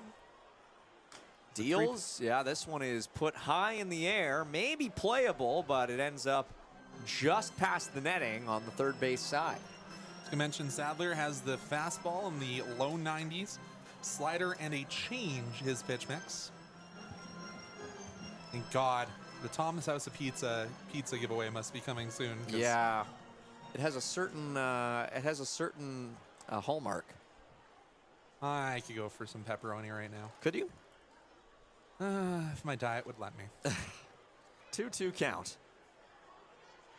Sadlier getting set for pizza delivery, perhaps. Oh, boy. I shouldn't have said that. As that one is put into right field. Ooh. If Quick had elected to try and go for extra bases, he might have been gunned down. Cal Gates, we say he's got the speed with the feet, and he's got a cannon for an arm. And nobody has challenged him yet today.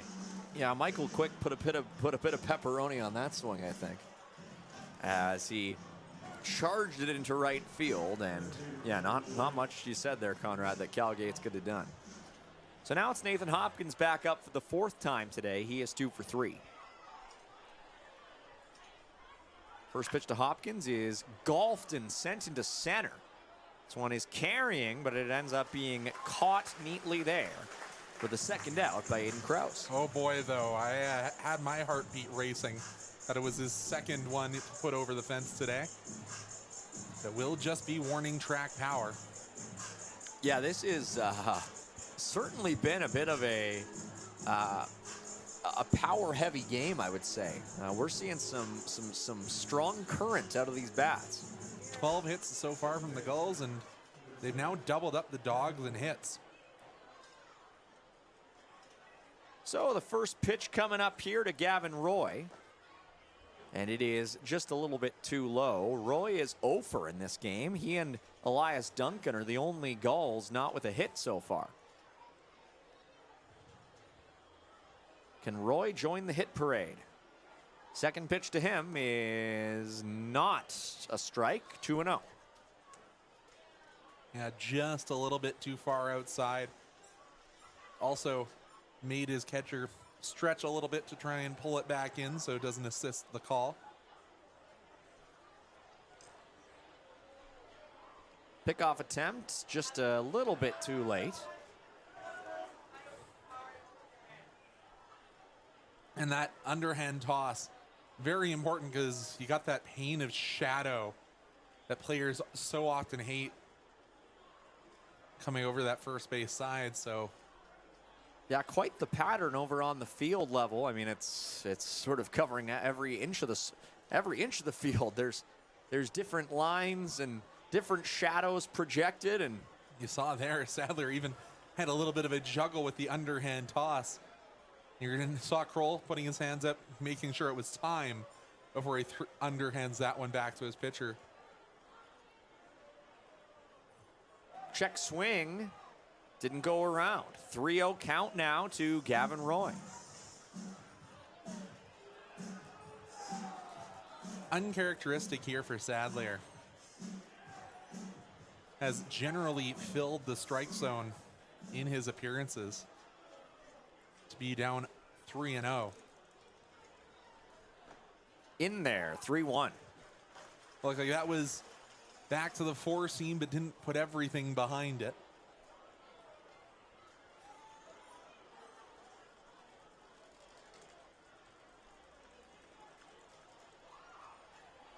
Two away, 3-1 count. Sadlier delivers, and the count will move full here, as that one is belted over towards the Dawgs bullpen by Gavin Roy. And did you notice Sadlier looked over his right shoulder than over his left to first? I don't know if he knew where it went. Well, more when he was looking for the pickoff opportunity. Maybe he's seeing better out of the shadows looking over his right shoulder. I see what you mean. Unconventional. Yeah, no kidding. Full count now. Payoff pitch. Runner goes, and this is going to be a walk. And Sadlier is not happy. You can see him kind of stretching out the arm. And that'll bring up Joey Marino. Again, we mentioned that's very unconventional, and that'll put Gavin Roy on base for the first time today.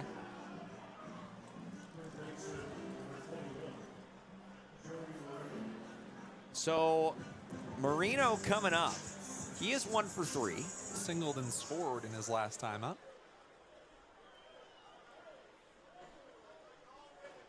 And again, the Dawgs just trying to limit the damage. They have allowed a lot of base runners in this game so far, an unconventionally high number. And the first pitch to Marino, again, not competitive. Yeah, just having some struggles here today, as I said. Unconventional for Sadlier, especially this year. 1-0 count. Oh, a healthy swing and miss there from Marino, who is trying to send that one to Saturn.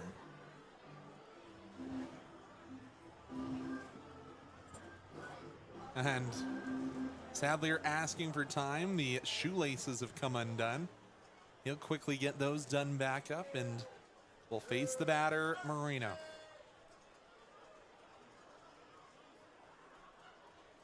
One count from the Dawgs pitcher Sadlier. Oof. That one wouldn't have been in the strike zone if they were 2 stacked on top of each other, and it's a 2-1 count. That's probably that change that just isn't dropping the way Sadlier would want today. And when one of your pitches isn't working, it's tough to be a 2-pitch pitcher in this league. There's very few that have managed it. Can throw off your entire arsenal. 2-1. That one's much better. Fouled back. Count moves even once again, and the Dawgs searching for that elusive 3rd strike, which they have only gotten twice in this game so far.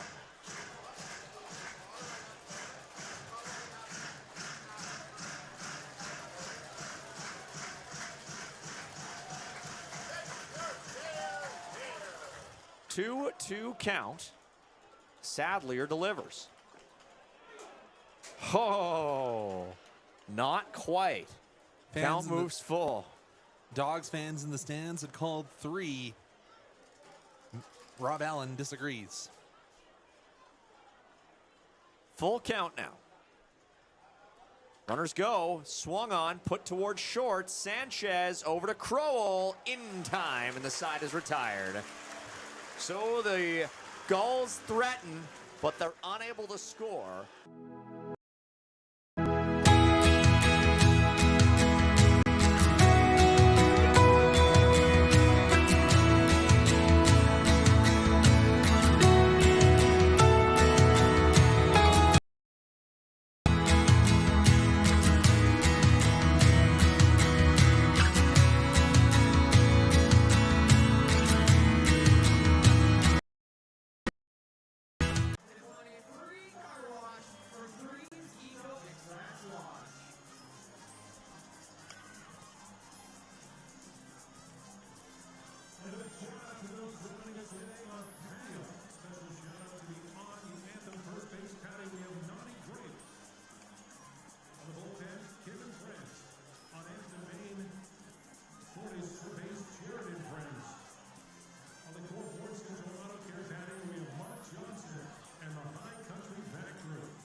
This July, the Okotoks Dawgs and Baseball Canada will host the Road to Okotoks and the Morneau Cup National Championship at the Seaman Stadium Complex from July 14th to 19th.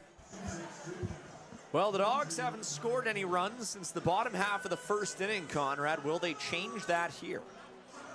You got to start somewhere, and again, they've stranded a few too many runners, but hey, only 6 hits on the evening. Not where the Dawgs want to be. Let's see if Rubo can get on via the bat. The Dawgs went down relatively, what's the word? Easily? Easily, there's a good word for it. In the bottom half of inning number 5 with Croson, Sanchez, and Gates unable to do much. And so now it is Jacob Rubaleski who will get things started in the bottom half of the 6th. And the first pitch he sees is at his head, and it will be a ball. Yeah, tough to swing at that one. It's more going for the wiffle ball strike where I'm throwing it at your bat rather than at the strike zone. You're hoping he puts up the ball, puts up the bat and says, "Whoa!" Yeah. And just sort of hits it. This one is swung on and drilled a mile, but Heads foul. up, 4-4. Yeah, no kidding. I think that one got past the core 4. Maybe headed over to that Grog and Grub where they've got that new limited edition red rain delay cocktail. Interesting. You don't keep up with the Dawgs' Instagram, do you, Mike? No, I sometimes miss a couple posts. Oh, a high strike there to Rubaleski, 1-2. And Rubo disagrees. Hey, you're DHing today. He's not catching. He can disagree as much as he wants. Can always just designate another hitter in case. Yeah. 1-2 count to Rubaleski. Outside.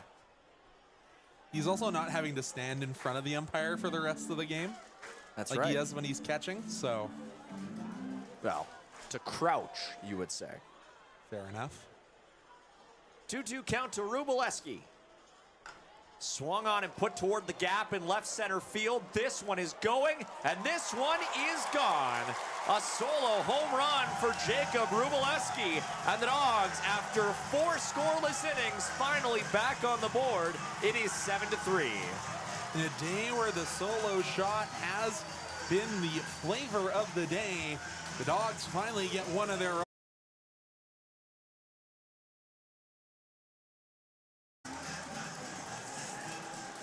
So Jacob Rubaleski may be starting to finally turn the tide for the Dawgs, who have had so many leadoff batters get on and then have done nothing with it. Might as well just sort of get on and just get off. Just make it all in one. So it's Jaden Lusk's turn, who is 0 for 2 with an RBI.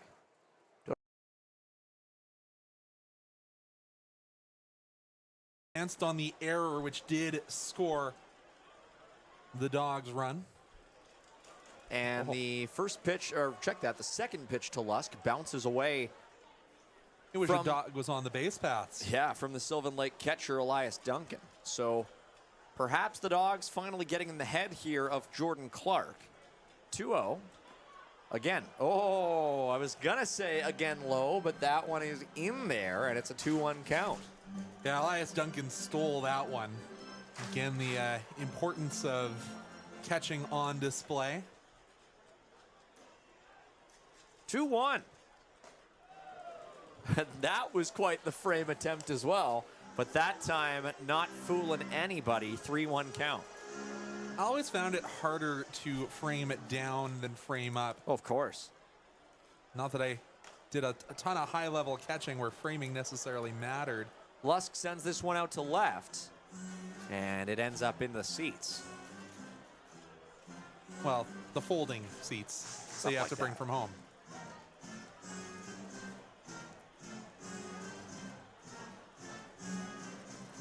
Full count now to Jaden Lusk.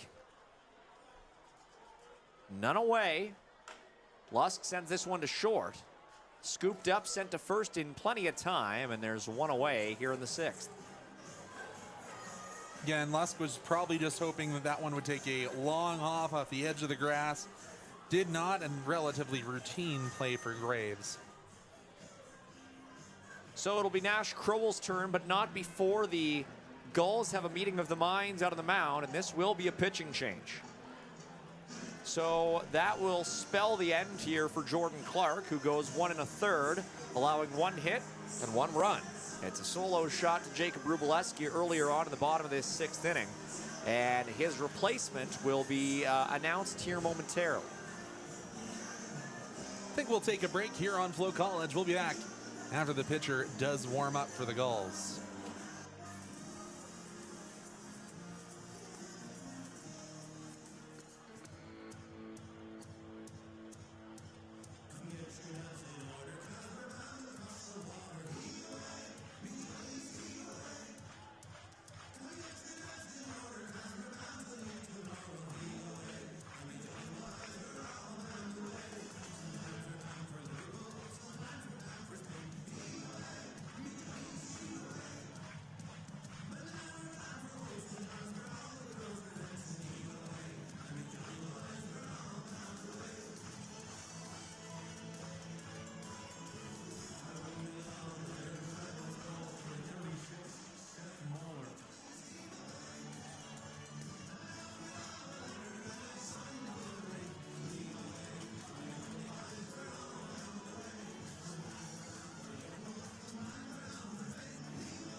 So we're back at it here in the bottom of the 6th. It'll be Nash Kroll coming up next, and he will be the first batter faced by Seth Mahler, the new pitcher here for Sylvan Lake. No relation to Gustav, but we'll see what he can manage as far as his compositions here in the bottom half of the 6th. This is not who I'd want to see coming into a game if I were the Dawgs. Mahler has a earned run average of 1.2. Also has recorded a pair of wins, no losses, but has 2 saves on the year, so going to their closer a little early. Called ball there. Yeah, the first pitch is called a ball, 1-0.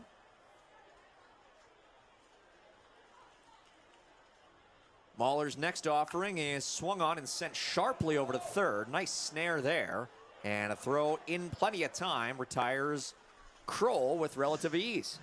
Good play at the hot corner there by Joey Morano to retire the Dawgs power hitter. Yeah, and I do believe this is Connor Croson's old walk-up song. I'm pretty sure. I think the Dawgs fans think it deserves to stay pretty with good. Bryant Starr. All right, we'll see what Mahler can muster up this time against Starr, and Starr will put this one right back towards short, snagged, sent over, and delivered in plenty of time. Couple of nice plays over to first base, retire 3 consecutive Dawgs, and after the solo shot by Jacob Robleski, Mahler does what he needs to do, and it remains 7-3 heading into the top of inning number 7. Conrad will take it the rest of the way. My name is Mike Gould. Thank you all for listening on this Canada Day. We'll see you right back after this for the top of the 7th on FloCollege.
New pitcher on the mound for the Okotoks Dawgs is Brony Barnett.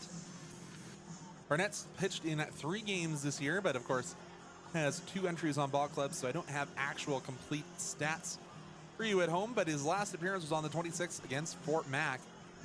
It was a gem of an appearance. 1 inning worked, 1 strikeout. Got 3 outs on only 11 pitches, hoping to mirror that effort here. Wasn't bad against Lethbridge back on the 19th either. Allowed 2 hits in that appearance, going 1.1 innings. An inning, a third, that is. Did allow an earned run, but also struck out 1 in that appearance, throwing 30 pitches. Burnett gets a called strike on the far corner there. Elijah Hamill, I don't think he was ever actually bunting, but put himself in that bunt position, maybe to better read the effort from Burnett, and that one will get fouled to the screen, so suddenly Hamill's behind 0-2. Hamill has hit the ball hard today, has a double and a home run, in addition to his walk on his scorecard. But he's behind 0-2 to Brody Burnett. Burnett will bounce that one in, will go to 1-2.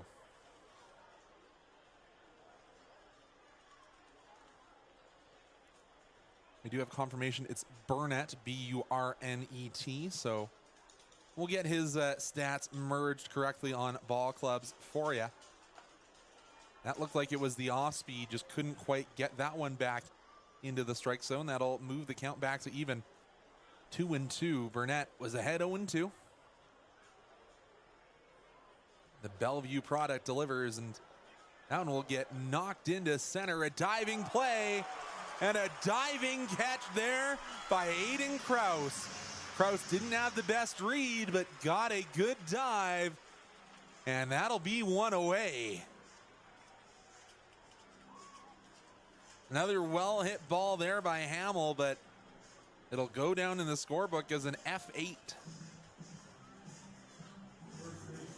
That'll hand off to Coleman Perry. Perry 1 for 3, single back in the 5th inning.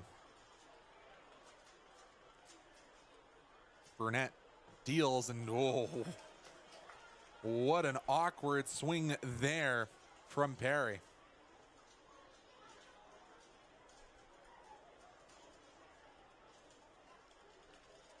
Perry was all bent out of shape there.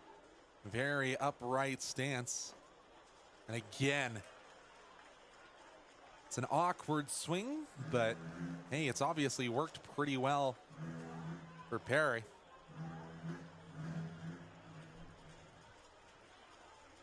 Perry will tap the top 2 corners of home plate, stand straight up. Burnett will get the call at the knees. Only the 3rd strikeout of the night, but Coleman Perry's 2nd of the evening will send him sitting down. So 2 batters, 2 outs here for Brody Burnett.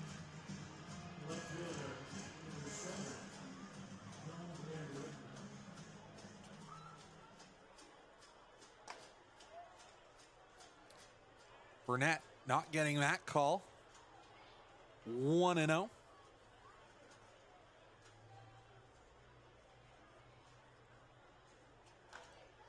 Chopped to third. Fielded well by Croson. He gets the throw across the infield.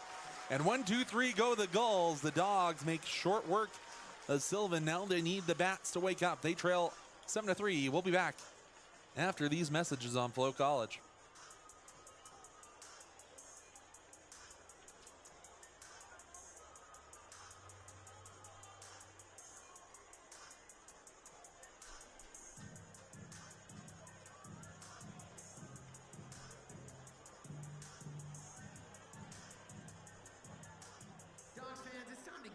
Stretch it out a little bit. We've been sitting a while. Grab some beverages, maybe some food. Perhaps maybe something from the Dawgs General Store. There's a whole bunch of brand new merch up there. But most importantly, it's time for that baseball tradition, and I want to hear all of you singing from the core 4 all the way down here on first base side, and join Brett and Rose in Take Me Out to the Ball Game. Take me out to the ball game. Buy me some peanuts and Cracker Jacks. I don't care if I ever go back, so we'll root for the Dawgs team. If they don't win, it's a shame.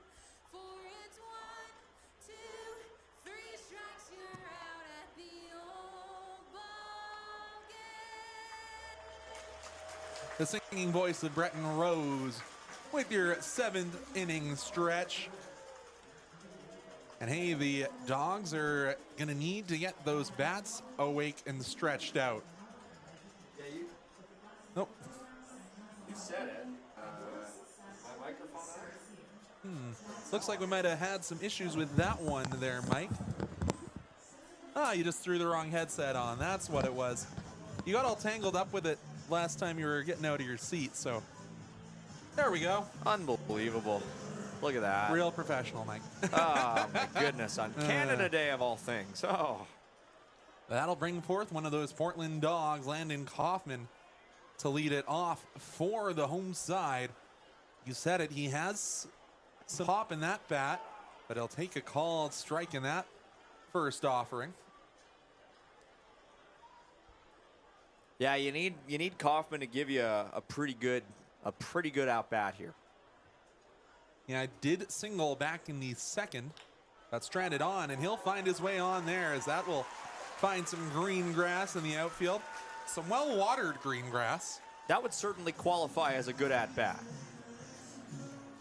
Yeah, and that'll just hand off to Aiden Kraus. Kraus had that diving stab out in the outfield that got the Dawgs fans off their feet. Can he continue that here at the bat? Again, it's weird to see him down in this part of the order because he's been hitting number 1, and hey, he's also, as we said, a player of the week for the WCBL Western Division. Takes a called ball. Again, Mike knows more about Chandler, Arizona than I do, but Kraus has been one of the stars of this Dawgs team. Probably wanted to get the bat off his shoulder there in a 1-1 count now.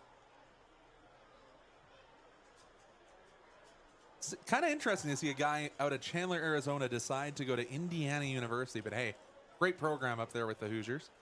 Totally. Close one. That tag was close.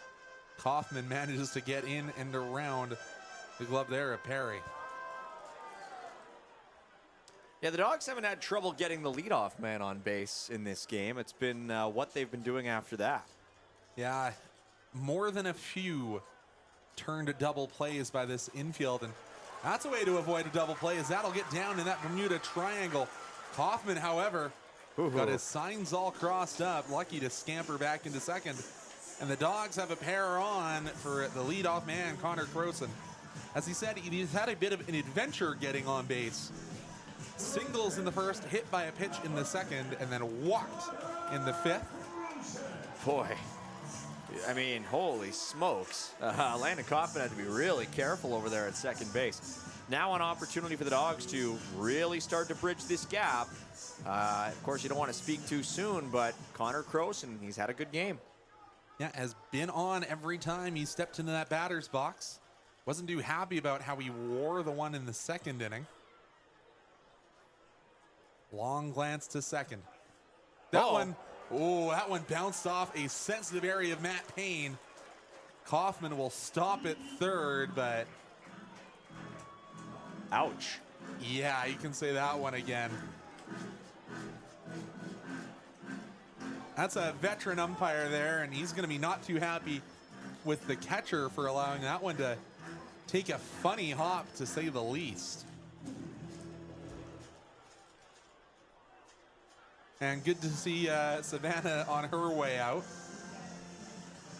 No offense, Savannah. I don't think there's much you can do for a ball that just bounced up and hit a sensitive area. Yeah, I think all you got to do is just sort of wait. Well, as you can tell, Savannah's got a smile and a bit of a laugh, and Ricky will bring out some water there for the Rob Allen.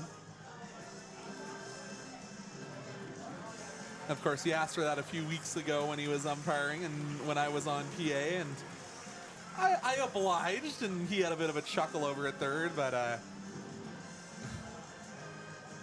saw Elias Duncan saying, hey, I'm sorry I didn't get in the way of that one, sir. But after the delay, Connor Croson will step back in. 2 runners in scoring position for the Dawgs. They need to answer here.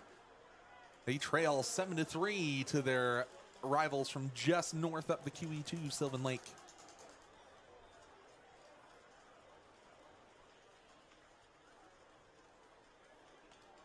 That one out wide. Croson suddenly up 2-0. You do have an empty base here if you are Energy City. Or not Energy City, Sylvan Lake, I apologize.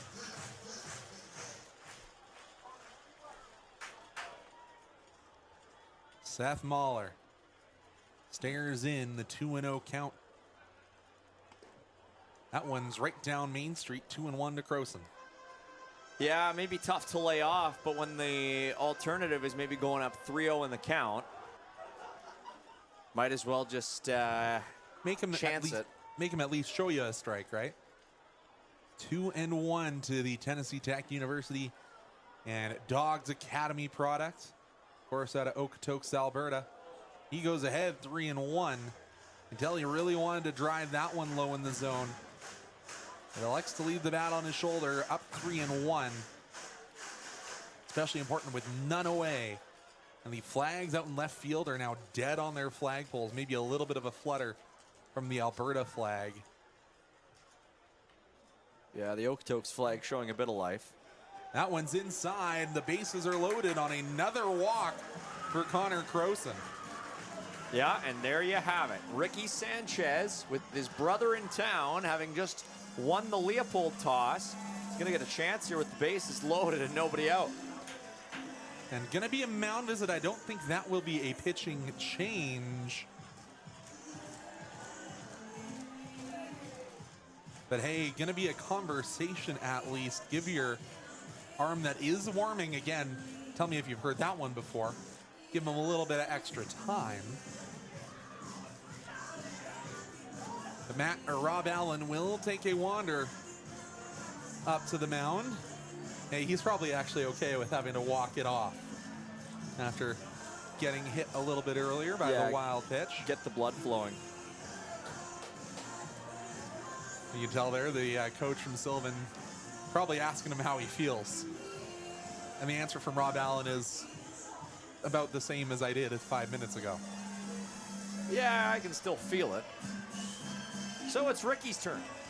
Ricky, as we said, only 1 home run on the year. And it was a line drive right under the ribbon board. Would be a great time for one again, but I don't think the Dawgs are going to argue if Ricky can just find some green grass and allow the speedster that is Landon Coffin and Aiden Kraus to find their way home. Again, bases loaded, none away here for Sanchez. What can the Bulldog product do here? As I said, he'll just find some green grass. Kaufman, and the ball is slow to get picked up. Play will be at home. It is cut off. And that single will score a pair of runs. Ricky Sanchez ambushes the first pitch he sees, and that will be the end of the day for the dangerous pitcher on the mound, Mahler.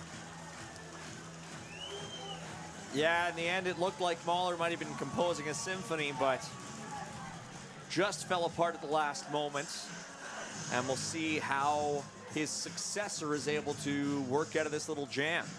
But we will bring that all to you after these messages.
So Braden Stewart now into the game for Sylvan Lake. Stewart has pitched 12 points, 12 and 2/3 innings. His ERA of 2.84. However, his strikeout numbers are impressive. 25 strikeouts across those 12 and 2/3.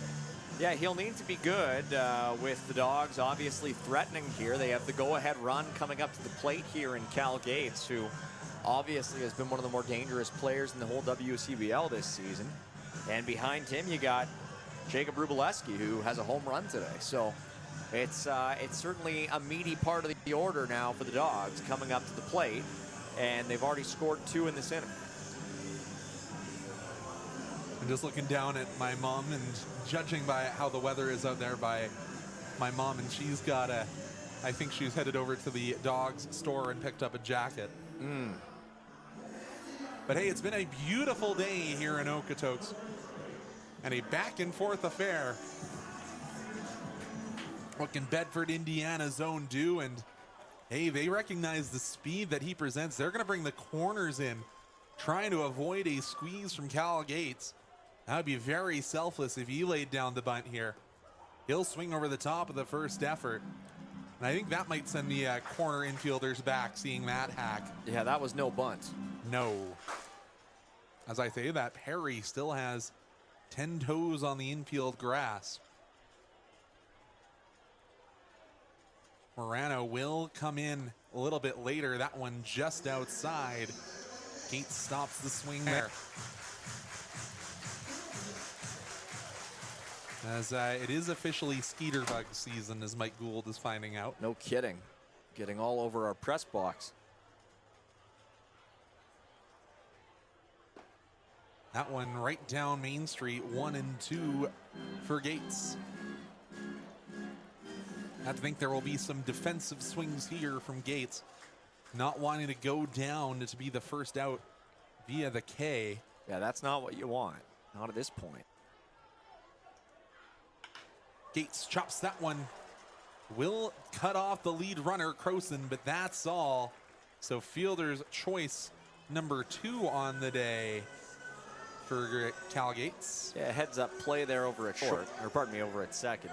Oh, that was over at short. Yeah, it was Rittenhouse who had gotten there. So here's Jacob Rubileski, who, if he can do what he did last time, will give the Dawgs the lead. Yeah, Rubileski had the solo shot to lead off the 6th.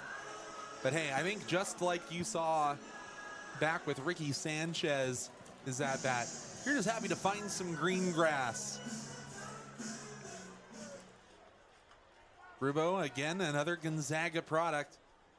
Hometown of Okotoks, Alberta. And that one up the middle. Can he leg it out? He will not.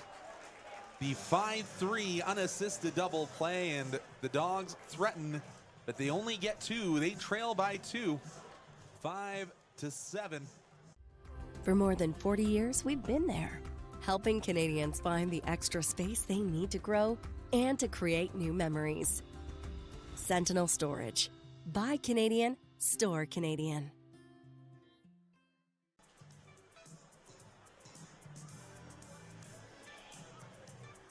50-50 time.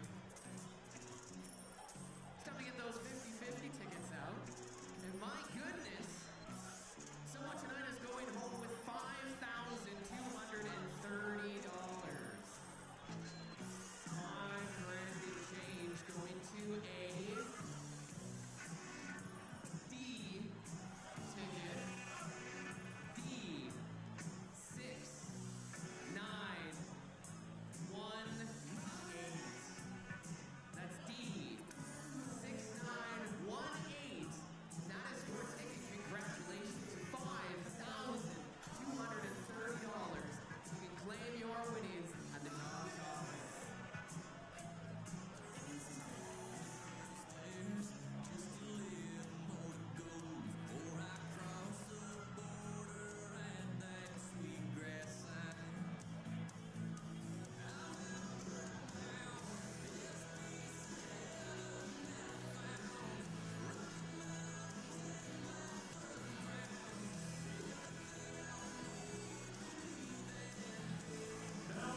So I'm not talking about a former NHL player when I say this, but it is Ryan Stone on the mound out of Seattle University.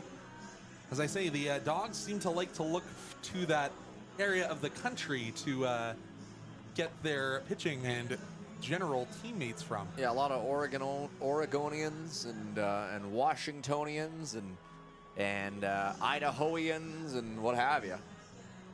But yeah, seems to be drawing a lot of talent to this Dawgs squad, and man, lots of home runs and lots of double plays for Sylvan Lake today. But you have to hope that Stone can follow in Brody Burnett's mix. I'm actually surprised that going 1-2-3, they do elect to relieve Brody from the game.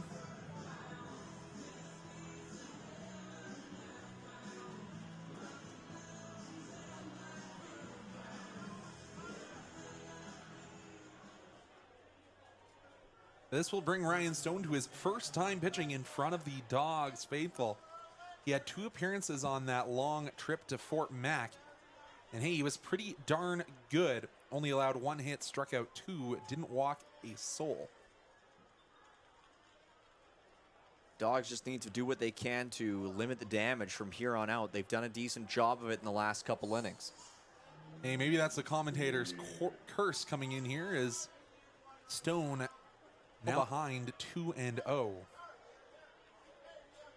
Stone settles his feet, delivers.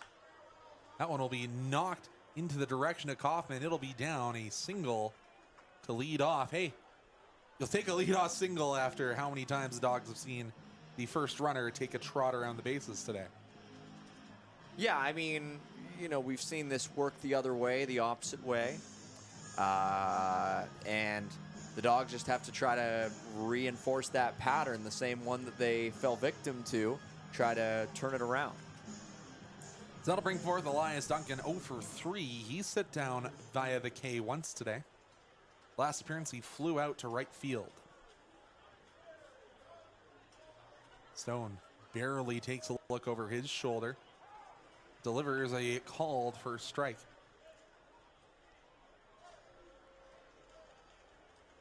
We've closed the window, and I can already see 4 mosquitoes forming on the outside. So we made the right decision, Mike. Yeah, I got it at the right time. There's still, I mean, I know these marks on the wall to our left are blood from old mosquitoes. Yeah, we get a few of them up here. 1-1 the count now, as Stone lets that right arm hang freely. Takes a peek over his left shoulder. And finally will deliver.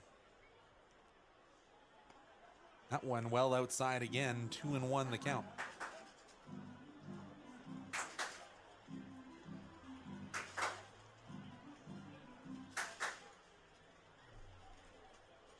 As the skies do start to be filled with a few more clouds than we've had all day.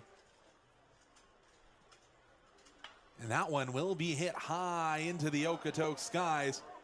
Aiden Kraus will climb the wall, and it's gone. Another home run for Sylvan Lake will restore their 4-run lead. Oh my goodness. 5 home runs against in 1 game. Again, a rough one for Dawgs pitching today. Makes that mountain just a little bit steeper for the Dawgs.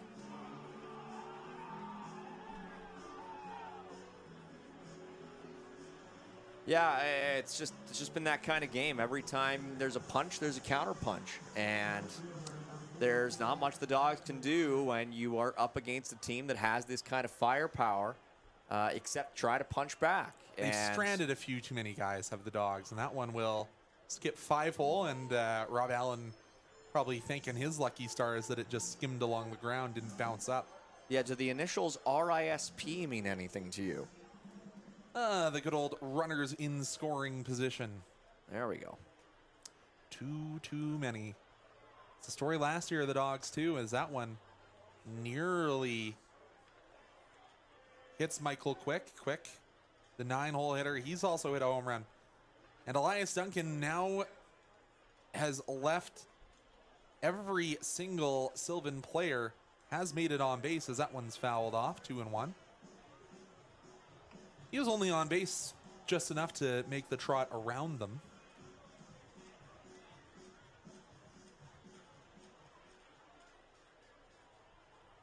Again, just has to be said, the Dawgs can't be impressed with the pitching performance because just, again, maybe expect this out of a game in Brooks where those balls fly a little bit freer, but that one will be warned by Michael Quick. Yeah, only 4 strikes on 12 pitches so far for Ryan Stone, and you just want to see a little bit more consistency.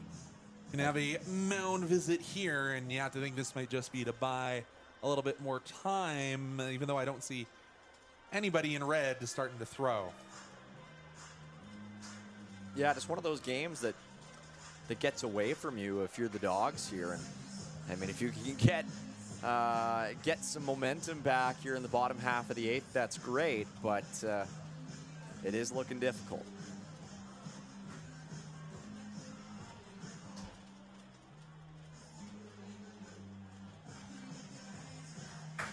And this is very different for Stone, as he had 2 strikeouts in his last appearance over 2 innings where he only threw 21 pitches, and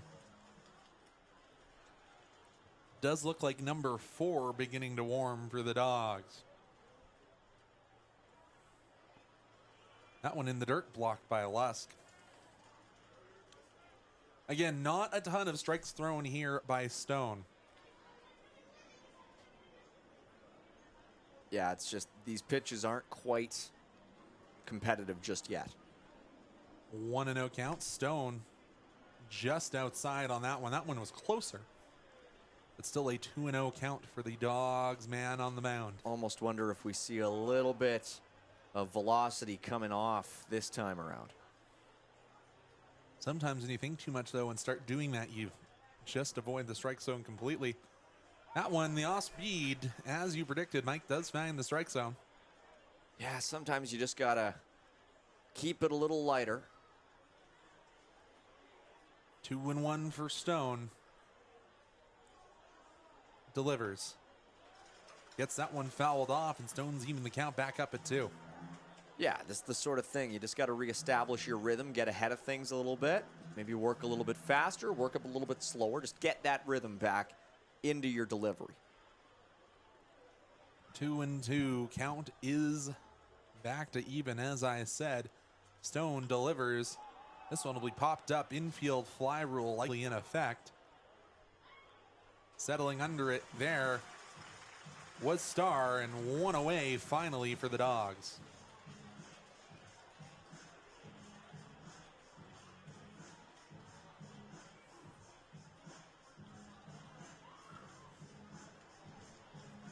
That will head back to the second in the order, Gavin Roy.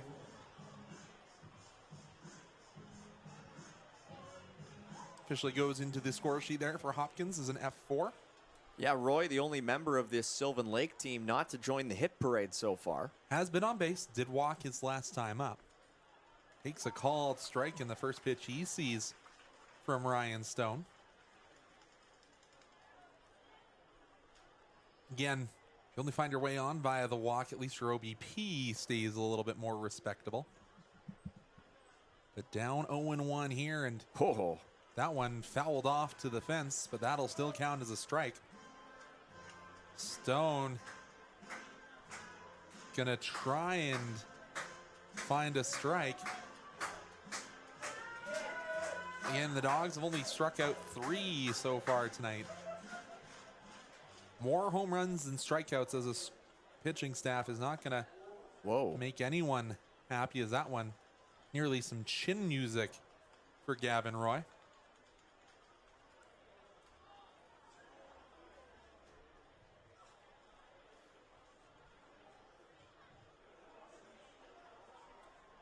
Stone not even taking a look over at first now. He'll deliver. That one will get fouled off. We'll do the 1-2 all over again. Maybe that was the words of advice. Not focus on the guy that's on base. Just focus on the man with the stick in his hands. Yeah, you can get a ground ball at somebody and get out of this pretty quick. Just wish you didn't lead it off with that second up home run. Again, Gulls lead 9-5. Hey, as we say that, throws over to Nash and makes liars out of us both. Actually was kind of close over there too. Stone takes a look over his shoulder before he sets. Fires. Gets the swing, gets the strikeout. 2 away for the Dawgs. Boy, a pretty late swing on that one. And good work for Stone to get back in the swing of things. Yeah, inside pitch, and just got Roy to follow through enough on the pitch in and around the hands. So suddenly 2 away, it'll hand off to the third baseman, Joey Marino. Marino singled and then was batted home back in the 5th. Another pickoff attempt. Sometimes that's just to slow your heart rate down after a strikeout. Again, pickoff attempt to first. Kroll to reach up into the Okotoks night sky to pull that one down as the lights are on here in Siemens Stadium.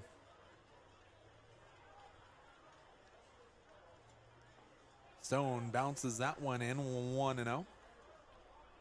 Had more pitches over to first base than to home, I think, so far in this 8th inning. Would appear to be that way. Stone likes the sign he sees. Runner goes. Lusk a little bit double clutching the throw down to second. A stolen base there for Hopkins. Or correction, Quick. But 2-0 the count here for the Gulls.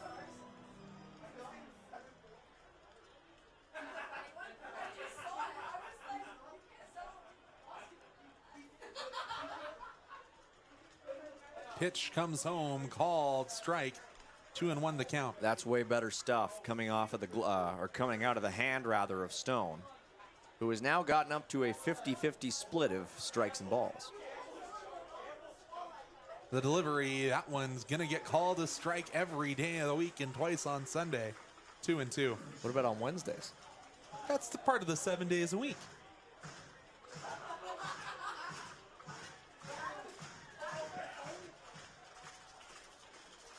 Two and two, 2 away here. Trying to limit the runs to just 2, and a second strikeout. The Dawgs stay within striking range, but they need 4. We'll be back with the home half of this inning near return here on FloCollege.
Leading off for the Okotoks Dawgs, it is going to be the catcher, Jaden Lusk. Yeah, the Dogs need to start something here as Jaden Lusk comes up. He is 0 for 3 here tonight, but always room for improvement. Yeah, that's the thing when you're 0 for. Only can go up from there. Lusk will decide not to swing at that one that was well into the right-handed batter's box. Left-handed hitting Lusk. From Wichita State. Oof. Hasn't seen a competitive pitch yet this at-bat. No, those are a little ways outside where he thinks he wants to go. Interesting, Lusk is the only American catcher the Dogs have as part of their trio of backstops. That one closer, but neither horseshoes nor hand grenades is what we're playing today. Ho ho. So 3-0 the count. Can Lusk find his way on via the walk to open up this 8th inning for the Dogs? Yes, sir. 4 straight balls will advance Lusk to first. And hey, that'll just hand it off, and that'll bring Nash Kroll, who is very upset about the hit by the pitch back in the 4th inning. A couple of pitchers ago. Actually, 3 pitchers ago. Kai Rempel. Was that what? That was Rempel. I think so. Yeah, it wasn't. Yeah. But hey, has also been hit by a pitch the only way he's gotten on base today. So he's looking. Maybe for another one of those. Hey, you wouldn't object to it. You wouldn't think. Ooh. Oh, he's swinging for the fences there. Down 0-1. That's the fastest ball and the fastest swing we've seen so far in this game, and they just weren't on collision course. Kroll down 0-1. Gets a piece of that one. It's slicing. Will it land fair? It will not. It's close, though. Just on the wrong hand side of the first base line. That'll send Lusk on a bit of a scenic journey back to first. Runs across the infield. Some guys have that superstition where they'll need to step on second before they go back to the bag. Obviously not the case for Lusk. Kroll down 0-2.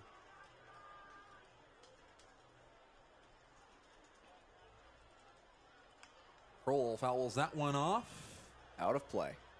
Does get into the stands, or at least over the protective netting. We'll do the 0-2 all over again. None of these swings have been safety swings from Kroll. Kroll trying to put this one onto Railway Street.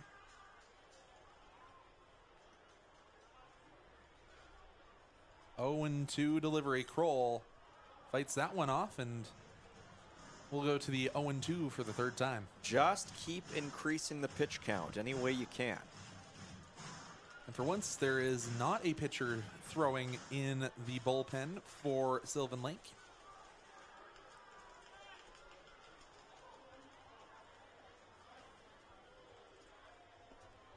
Kroll gets all the way down, ensures that that one would be called a ball. Yeah, watched it all the way across. Sylvan truly trusting Braden Stewart maybe to go the whole way here. 1-2 to Kroll. Kroll does a bit of a shuffle. As that one's out of the strike zone. Just keep working it up.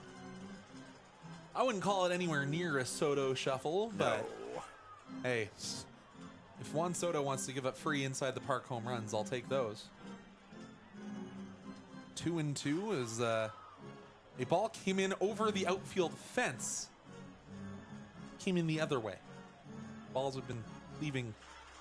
Mm-hmm.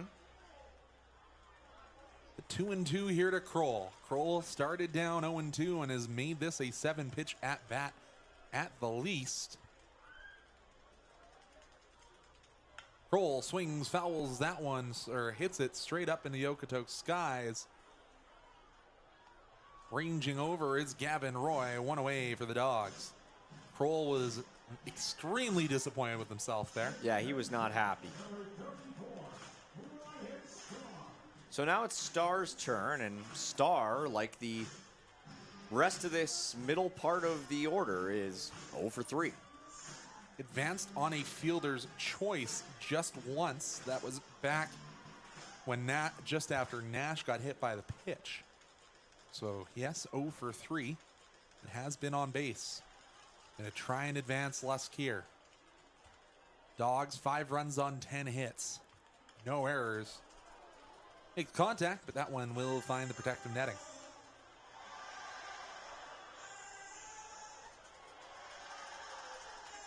And hey, maybe we need to figure out what Brian Starr's walk-up music is. Maybe that's what the bad juju is. Yeah, it's just been sort of manifesting and bubbling up and just spilling over here tonight. Has to be said, though, Starr has made a couple of great plays on defense. Swings underneath that one. He's down 0-2. Landon Kaufman due up next, followed by Aiden Krause. Both of them have 2 hits today. So Starr just has to hope to get aboard. But Braden Stewart has been pumping the strike zone. 11 strikes on 18 pitches. Starr versus Stewart. Starr will foul it off, and again, just add pitches any ways you can. Especially to the ace of an arm that is Braden Stewart.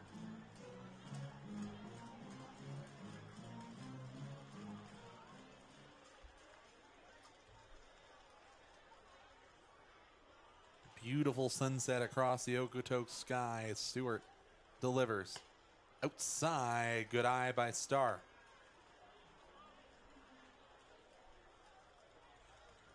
Man, how many times do you think like opposing music people have played I'm a Goofy Goober for him walking up in reference to Patrick Starr? I quite frankly, Conrad, I wouldn't have thought of it. Hey, it's former in-stadium DJ mind at work. That'll be 2-2 after fouling a pair off. We're into pitch 6 of this at-bat. Even back up 1 away. Lusk stands at first. Charge! Screams Mike Gould and the rest of the fans as that graphic flashes across the screen here at Siemens Stadium. 2-2 inside. Starr has worked it from an 0-2 back all the way to full. He has charged back from 0-2 down. Certainly has, and I don't think he'd object with advancing if this one can't find the strike zone, but do have to be defensive. You have to think Lusk will be running at as the ball leaves the hand of Stewart.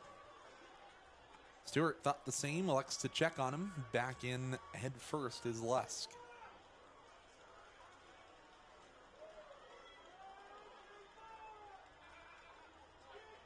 Three and 2 after the pickoff attempt. Stewart delivers inside, and Starr advances on a pitch that had some fans oohing and awing, but it does get the walk, and suddenly there's 2 on with 1 away, and Landon Kaufman coming to the dish. Yeah, certainly a favorable development here for the Dawgs, with Landon Kaufman being a little bit hotter, I would say, so far today. He has a hotter bat, and so the same pitcher will stay in here for the Gulls, and now it'll be Kaufman's turn to try and bridge the gap a little bit. Kaufman coming into the day at 380 batting average, swings underneath that one, 0-1. Trying to make it a 1-run game with 1 swing. You have to think he's probably just trying to pass the line on down. He's down 0-1 here. Stewart's gotten ahead of batters, but kind of struggled to put them away. Giving up 2 walks so far. 0-1 to Kaufman. That one down near the dirt, doesn't quite make the red clay fly. 1-1 to number 2, Landon Kaufman. Yeah, just a huge juncture in this game for the Dawgs. They seem to have built a little bit of momentum. And will the storm clouds that seem to be forming, will they be a harbinger? And that one will get through. It will score 1, or will it play as at the plate? Throw not in time. Good strike on the ball there from Kaufman. His 3rd single of the game will plate Lusk. So those walks starting to eat into that Sylvan lead. Well, I was going to say, will these storm clouds that are forming over the outfield maybe be a harbinger of bad things for Sylvan Lake? And wouldn't you know it, just as I was struggling to get those words out of my mouth, Sylvan Lake surrenders a RBI single, and we're right back where we were with runners in first and second. And now Aiden Krause is at the dish. He is the tying run, and he's 2 for 3 in this game, still with just 1 away. I can't remember how many home runs he has on the season. That would have been a very relevant piece of information. I've got it somewhere. Yeah, I just had it.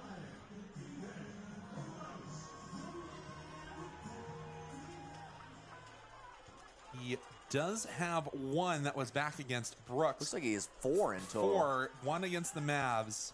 It's been a while. Had 2 in 1 game against Energy City. Swings over the top of that offering, now down 0-1.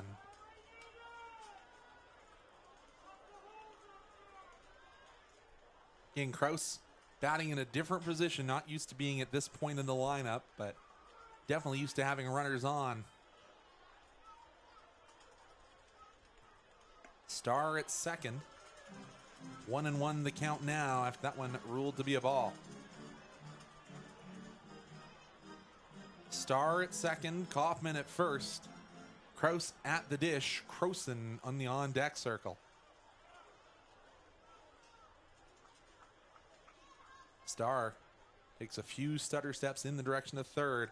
That went outside, 2-1 for Krause. And what you absolutely want, if you are the Dogs, is for Connor Croson to come up with the bases loaded. What you absolutely want. So we'll see if that can perhaps become a reality here. Mike Gould trying to speak it into existence. Connor Atwood as well with you here in the home half of the 8th inning. The Dogs have struck once thus far. They need to add some more runs and do it quickly, as that one's called a strike at the bottom of the strike zone. 2-2 for Aiden Krause. Krause will kick at the clay, tap his chest before stepping back in. Gotta be nice though when you're attending Indiana and don't have to change your gear up. Of course, the crimson more of Indiana versus the red of the Dogs. 2-2 to Krause. Krause fouls that one off, as we said. Just adding more pitches onto the arm of Braden Stewart. We do have somebody finally starting to throw for the Gulls. Yep, just have to make sure you keep staying alive in these counts. Don't go down on strikes. You got to just keep working it. And trying to avoid the infield that has turned numerous double plays today. Star stutter steps. Oh, hits him. Is that off the knob of the bat, or did it hit him? I think it hit him. He's saying it hit his elbow. Looked like it hit him to me.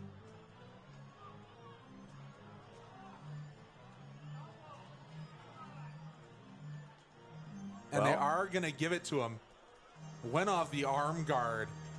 Sure looked like it to me.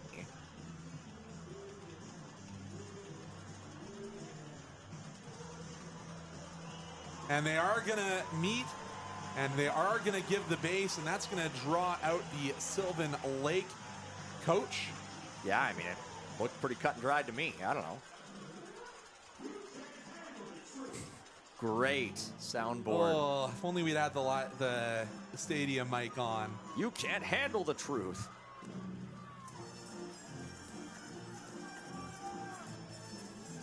We'll give you a little bit of the Curb Your Enthusiasm anthem. And they're going to elect to take a meeting at the mound at the same time. You have to think Rob Allen won't let this one go on too long.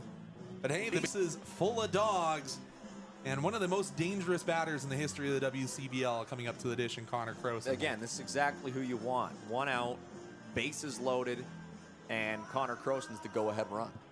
It's a dream scenario, and now just have to make sure that it pays out the way you want it to. Christian savage today. But an adventurous day at the plate for Connor Croson. Single, hit by pitch, walk, the stat line for Connor. So Connor officially 1 for 1. And we're in the 8th? Correct. Wow. Mahoney still not taking any relish off of that one. No, and I don't blame him. With Connor Croson coming up, the bases full of dogs, and the corners playing in against Connor Croson. So lots of green grass if you can push it down the baselines. And hey, Connor's been in and around that Mr. Rooter sign. Maybe he can send somebody home on Canada with $1,000. Takes a call, first strike.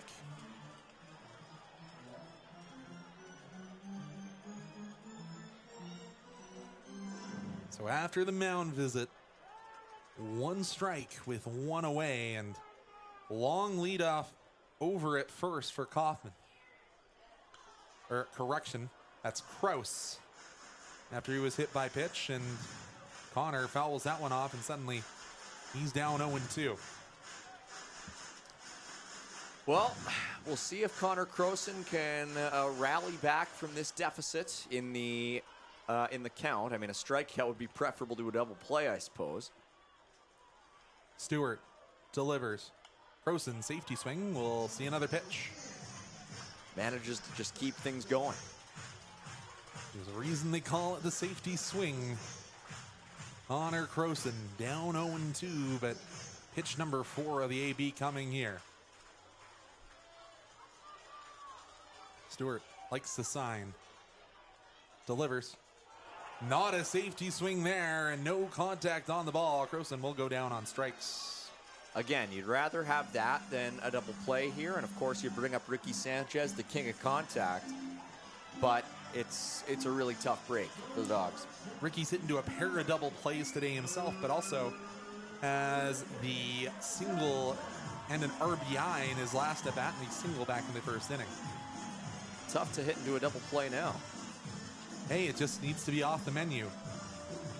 Let's see if Ricky can find some green grass in the Okotoks outfield here to score a couple, bring this game even closer. Or hey, Ricky could get it done with one swing of the swing of the bat. Fouls that one off. Ricky's down 0-1. Stewart on his 37th pitch of this outing.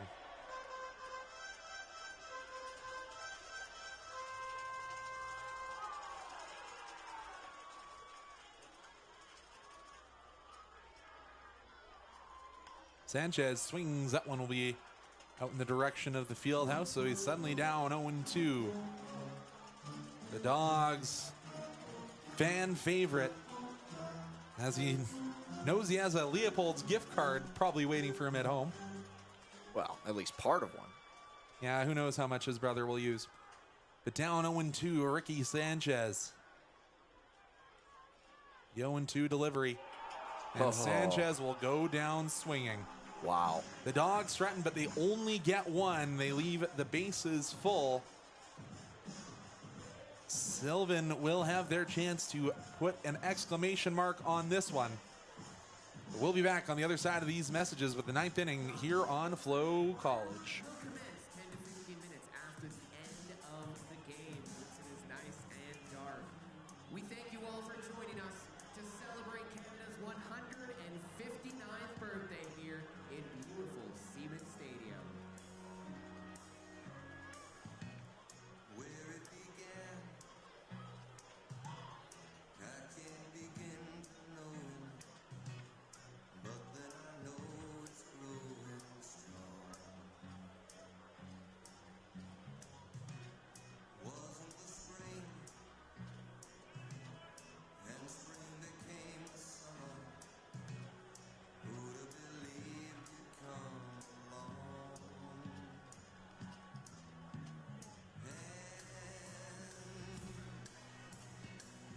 Touching hands, reaching out, touching me, touching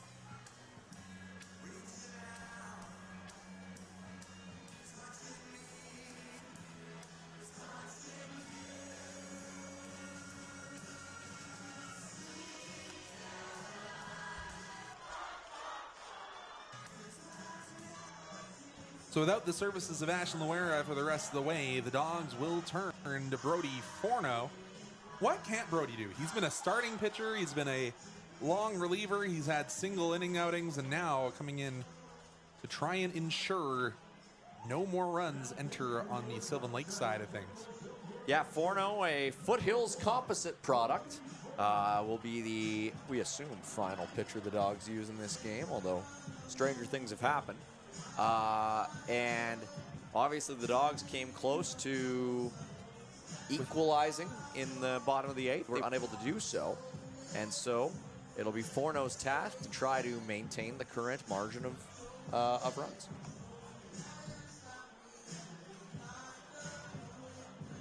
Forno with the locked up,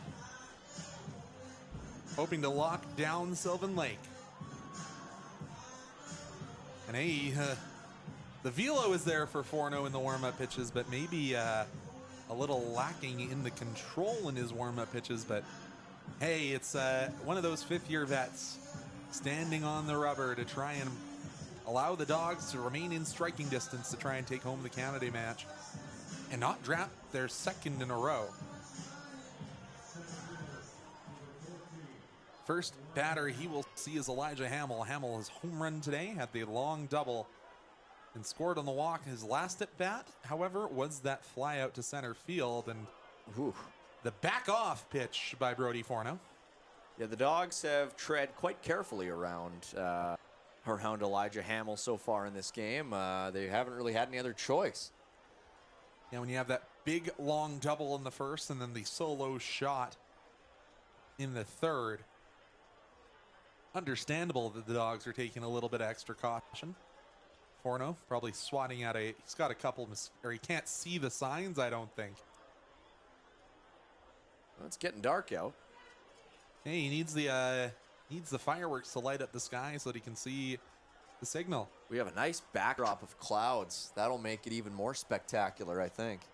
Yeah, we had a great sunset, and now that it's darkening here in Okotoks, it's one of the benefits of this Canada Day game going long. We aren't going to have to wait as long for the pyrotechnics.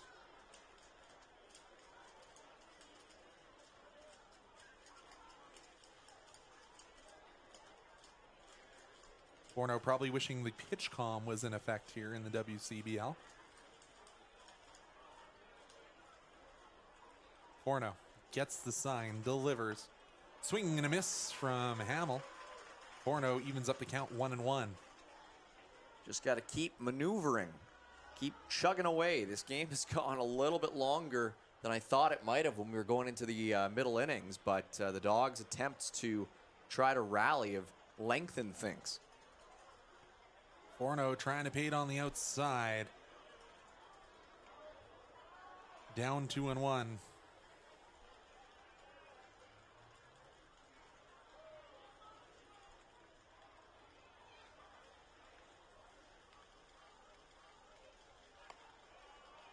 Gets a called strike there with the off speed. Hamill goes for a bit of a walk. Yeah, just a beautifully placed pitch. Forno, as we said, what hasn't he done for this Dogs roster? Coming in to pitch the ninth. Gets Hamill to swing the bat. That one will be fouled off for a free souvenir for a young fan.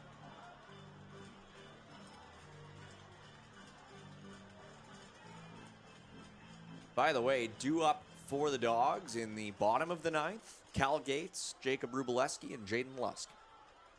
Not a bad part of the order. The Dogs will need them to all get on base. Forno starts it off with a strike. Hamill, the half swing, can't make contact, and the Okotoks native is sit down 1. Talk about fanning a pitcher. Holy smokes. And a dangerous one at that. Elijah Hamill is no joke. And to put him down seemingly so effortlessly is quite an accomplishment. That's 3 strikeouts in a row for the Dogs' combined pitching staff. Forno steps off.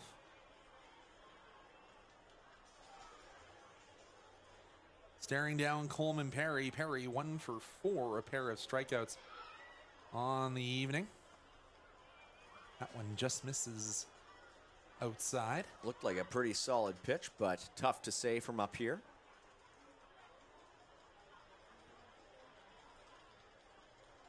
1-0 with one away here in the top of the ninth. That'll be knocked up the middle of the infield. Sanchez tracks it down, throws it across, and just like that, there's 2 goals away.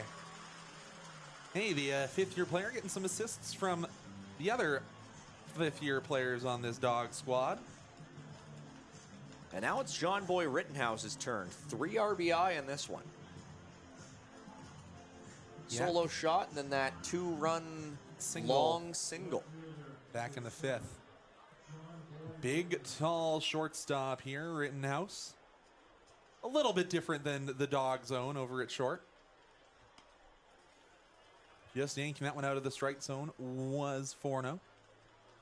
Shout out to Pablo Forno, his dad, who runs Grand Slam Sports. Handed me off a couple jerseys today that he brought in. Rittenhouse swings over the top of that one, 1-1.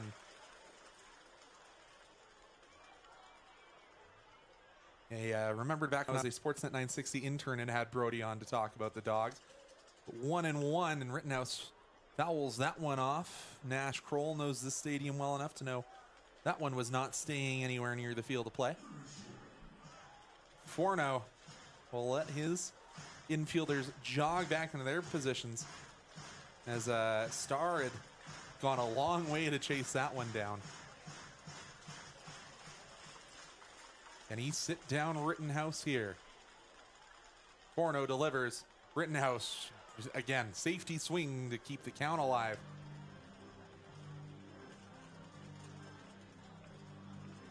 Forno, a 3-pitch pitcher, a fastball change, and I believe it is a splitter as his third. 1-2 delivery again from Forno. Fastball just missed. And you could tell he reached back a little extra on that one. Snatches that ball and he flips up to himself in a little bit of frustration. Forno trying to sit down Rittenhouse. Won't do it there. Rittenhouse does a good job to not extend and chase that one. Work the count back to full. Just got to slow down here. Throwing too many pitches too quickly. And I think you need to really take your time now between this one. Full count. Forno delivers. Rittenhouse will foul that one off, and Forno's got to be thinking to himself, what do I got to do to get this guy back with a glove in his hand and our bats with a chance to even this one up. 8th pitch of the at-bat for the 2-4 Rittenhouse. Forno delivers. Getting a fair bit of that ball is Rittenhouse, but it won't go all the way. Gates will settle under it. And the Dawgs will come to the bats with a chance to answer and a chance to potentially walk off the Sylvan Lake Gulls. We return here on FloCollege.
The Dawgs trying to get it going. They need 3 to force extras, 4 to walk it off. Yeah, certainly not a bad opportunity here when you have Cal Gates leading things off, followed by Jacob Rubleski, who has home run power in his bat.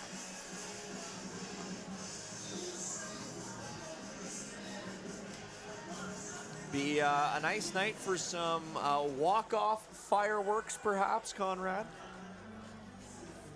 Cal Gates steps into the batter's box. Gonna try and start this inning off right for the Dogs, and it is still Braden Stewart working into his third inning of action. Gets a called strike on the outside half. Gates in disagreement, as are the fans.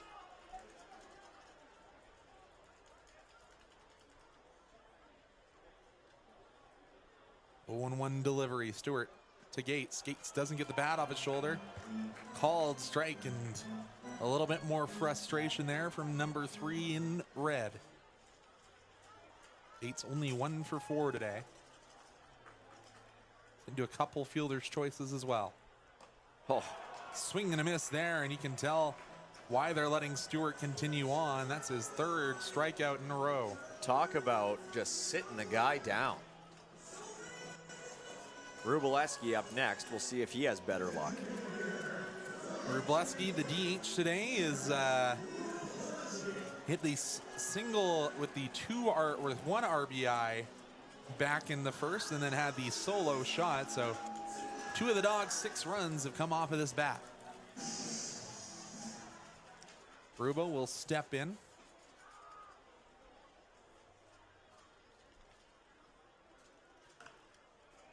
Battles that one off, but can't keep it fair. 0-1 for Rubo. Yeah, all strikes so far in this 9th inning. 28 of them thrown of the 43 pitches from Stewart. Got in trouble with a couple of walks, but the Dogs can only plate 1. Blowing it by him. Rubo says, I've seen it now. I know what the game plan is, but it's if he can catch up to the heat of Braden Stewart here. 0-2 from Stewart. Fouled off by Rubo. We'll go to the 0-2 all over again. Barely got a piece. Just barely. Just enough to send it to the backstop.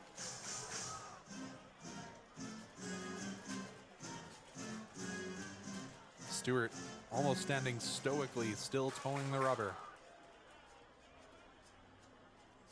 Stewart didn't like the first sign, nods to the second. Delivers. Oh. And Rubo is in vast disagreement, but that's the 4th strikeout in a row for Braden Stewart. Dogs down to their final out. Yeah, it'll be Jaden Lusk, and Jacob Wróblewski is still hot as he heads back to the dugout. Surprised we haven't seen a helmet throw yet. But Lusk walked and eventually was brought around to score in his last at-bat. Only other time he's reached was back in the first, where he reached on an error. Swings over the top of that one, and Stewart has not been very hittable after he gave up that run back in the 8th. Yeah, Dogs already down to their last 2 strikes.